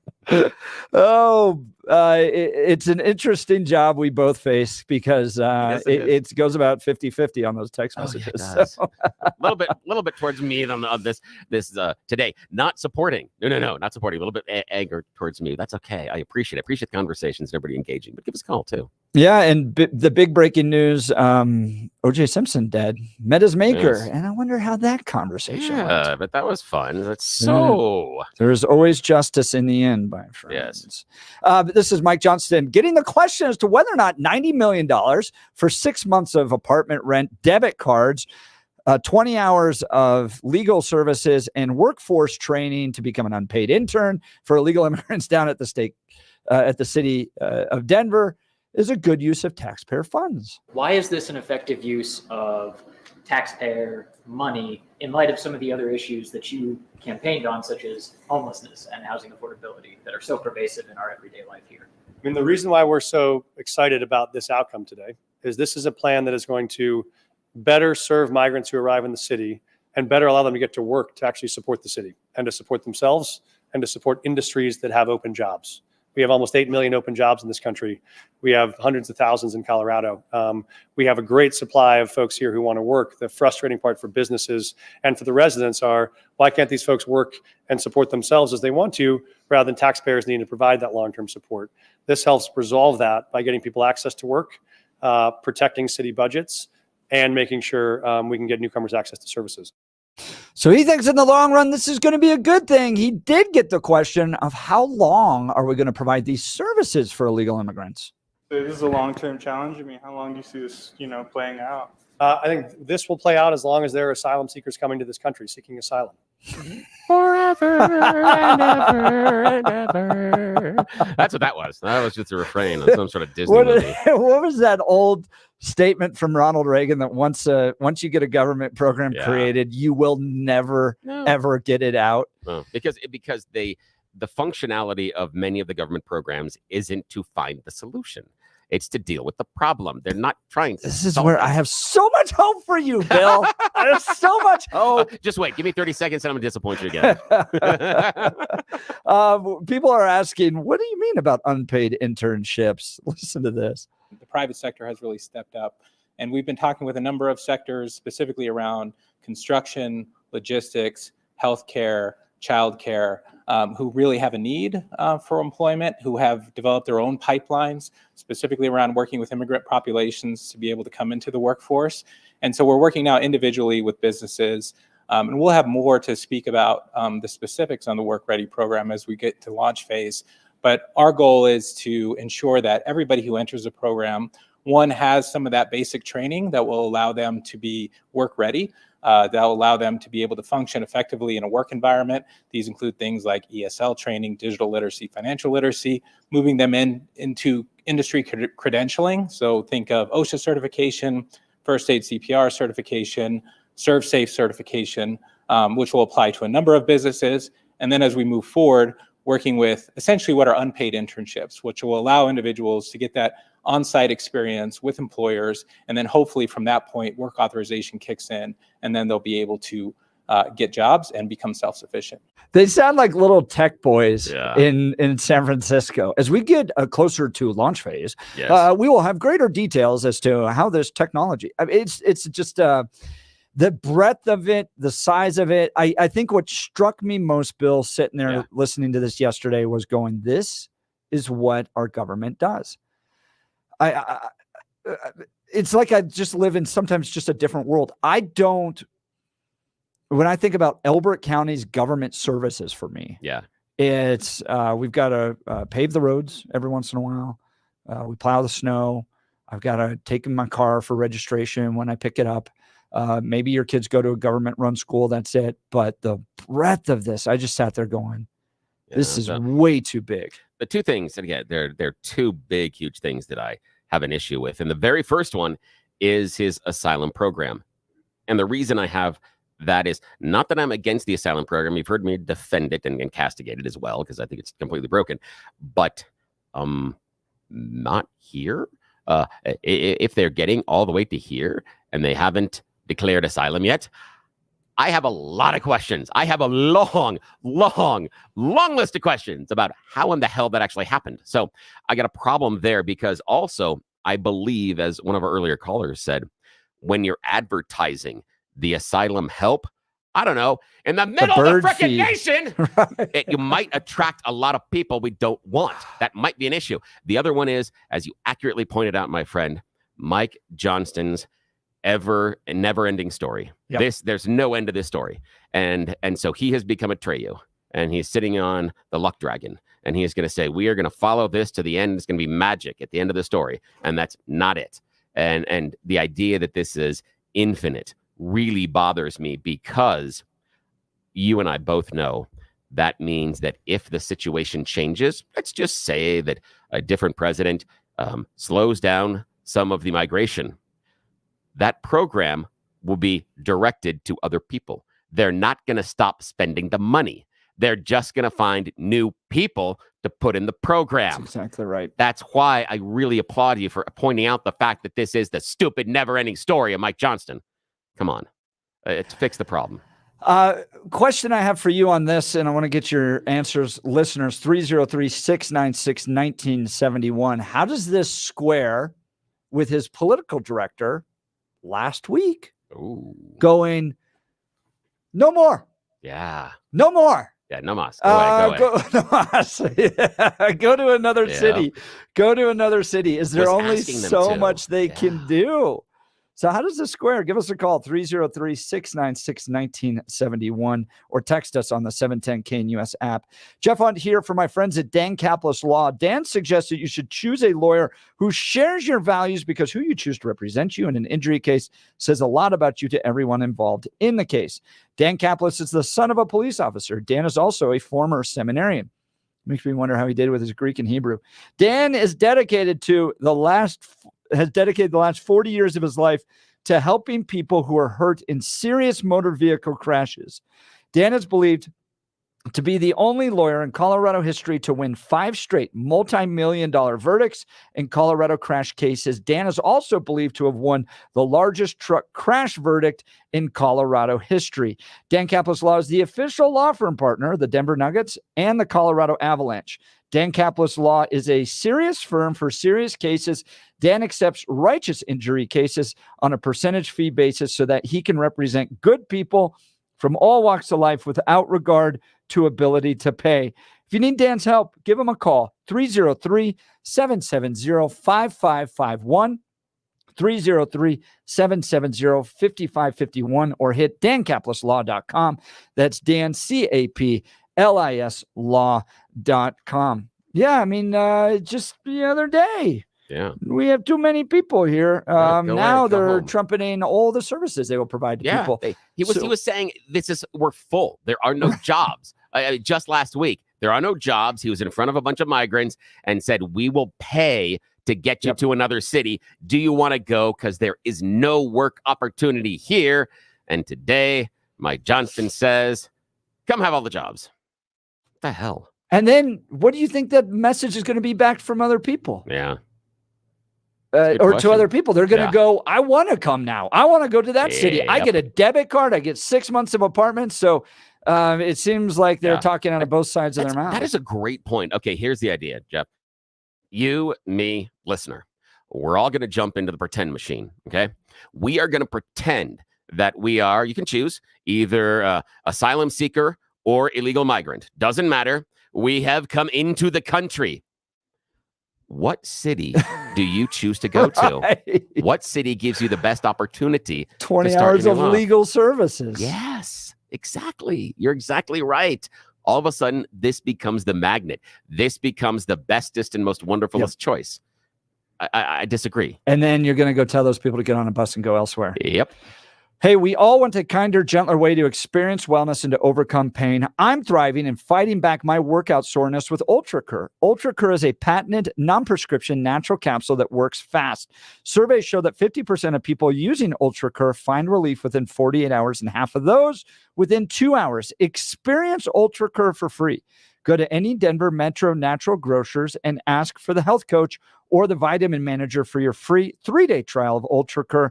UltraCur is fueled by patented technology to give you the true edge to support your peak wellness, energy, and active lifestyle. If you've tried everything without much success, even other natural curcumin products, you owe it to yourself to try UltraCur today. UltraCur gives you unique control over your daily wellness. It's gentle on your stomach, and it's a natural antioxidant. Get curious, Denver. Head to the Natural Grocers. Grab your free 3-day UltraCur trial. No strings attached. Wondering about the research? Get the lowdown at getultranow.com. That's getultranow.com. It's been an absolutely fantastic show. A few things I want to talk about where you can join us in person. Tomorrow, the Hunt family will be down at the Colorado March for Life. You can say hi to me. You can say hi to my wife. My wife works for a great organization, Focus on the Family. She's their pro-life legal analyst and spokesperson, so she'll be active down there. She cares a lot about this issue. This is her primary policy issue, the sanctity of life. So we'll be down there with the Hunt kids. Come say hi to us. March for Life, Colorado March for Life, tomorrow, 10 a.m., 11 a.m. and 12 p.m., 10 a.m. pre-rally concert, 11 a.m. rally at the Capitol, and then at 12 p.m. the march begins, all down at the state Capitol. You can get details at marchforlife.org/Colorado, marchforlife.org/Colorado. And then next Friday. Oh, yeah. We're in public. You get to hang out with This is Bill. so and I. weird taking us in public. I mean, really, you think this show's ready for the road? I mean, God, we don't even have any warm-ups. Didn't Rush do that up in Fort Collins one time? This was before my time, but he did a big gathering up in Fort Collins. My friend, I was there. Were you at that? Dude, you got to tell me about that. Not only was I at the Dan's Bake Sale in Fort Collins. That's what it was. I know. I'm OG, man. I'm OG. Let me 5 when that happened. Let me roll. Thanks for making me feel old. I love you so much. Okay, now this is how the show works. Let me tell you, not only was I there, I rode to Dan's Bake Sale on the 710 KNUS bus with the Black Avenger on a motorcycle in front of us going to Fort Collins. Wow. Yeah. I was there. In fact, so remind people Brian Taylor, old GM, has my t-shirt from the event. So what was Dan's Bake Sale? And then we got to remind people what we're doing next Friday. Dan's Bake Sale was, Dan calls into Rush Limbaugh's show and says, my wife's not going to let me have your newsletter. She won't let me pay for it. Can I have one for free? And Rush says, no. We don't do things for free here, but we will hold a bake sale for you. Dan called from Fort Collins, and it just kind of grew. As you know, how Rush's ideas do and how the conservative movement does. It grew into this giant event in Fort Collins, and a buddy of mine are like, we got to go. And we got on the 710 KNUS bus, and we were there at Dan's Bake Sale. I still have one of my favorite pictures that I paid some dude like $1 for there, and I still have it at home. And you know what it is? It's 2 road signs, and going to the right is Progress. Going to the left is Clinton. And those are real road signs. That is still one of my favorites. Still, I have that at home. That one is fun. Yeah. So next Friday, April 19th, we're going to be down at the Black Eyed Pea with Brandon Tatum, Officer Tatum. You hear him every afternoon here on KNUS. He's going to be joining us live in person. He's going to do a broadcast with us from 6 a.m. to 10 a.m. at the Black Eyed Pea in Castle Rock. So you can hang out with us. You can have some of their delicious food, enjoy a nice breakfast. Come on and have breakfast. And we'll have some fun. Yeah, and I'll be there. And I'm not sure that's a positive, but do with that as you may. But He's I'll be there to dress take pictures like with one of you. those guys in the dog attack suits. I know. I'm trying to rent one of those because who knows? Oh, this is going to be fun, though. I look forward to meeting everybody. All those details at 710knus.com, 710knus.com. We'll continue with calls and texts. You're listening to The Jeff and Bill Show. News Talk 710 KNUS.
All right, let's go to the calls. Nick, you're on the Jeff and Bill Show, News Talk 710 KNUS. Good morning, Nick.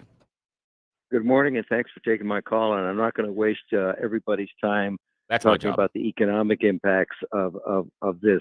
First of all, you know this is going to be a never-ending program. It will never end. And I'd like to remind you that we are $35 trillion in the hole. And what's going to happen is going to be one more program that's going to drive us faster into debt. And if we have an economic collapse, there's not going to be any money for anything.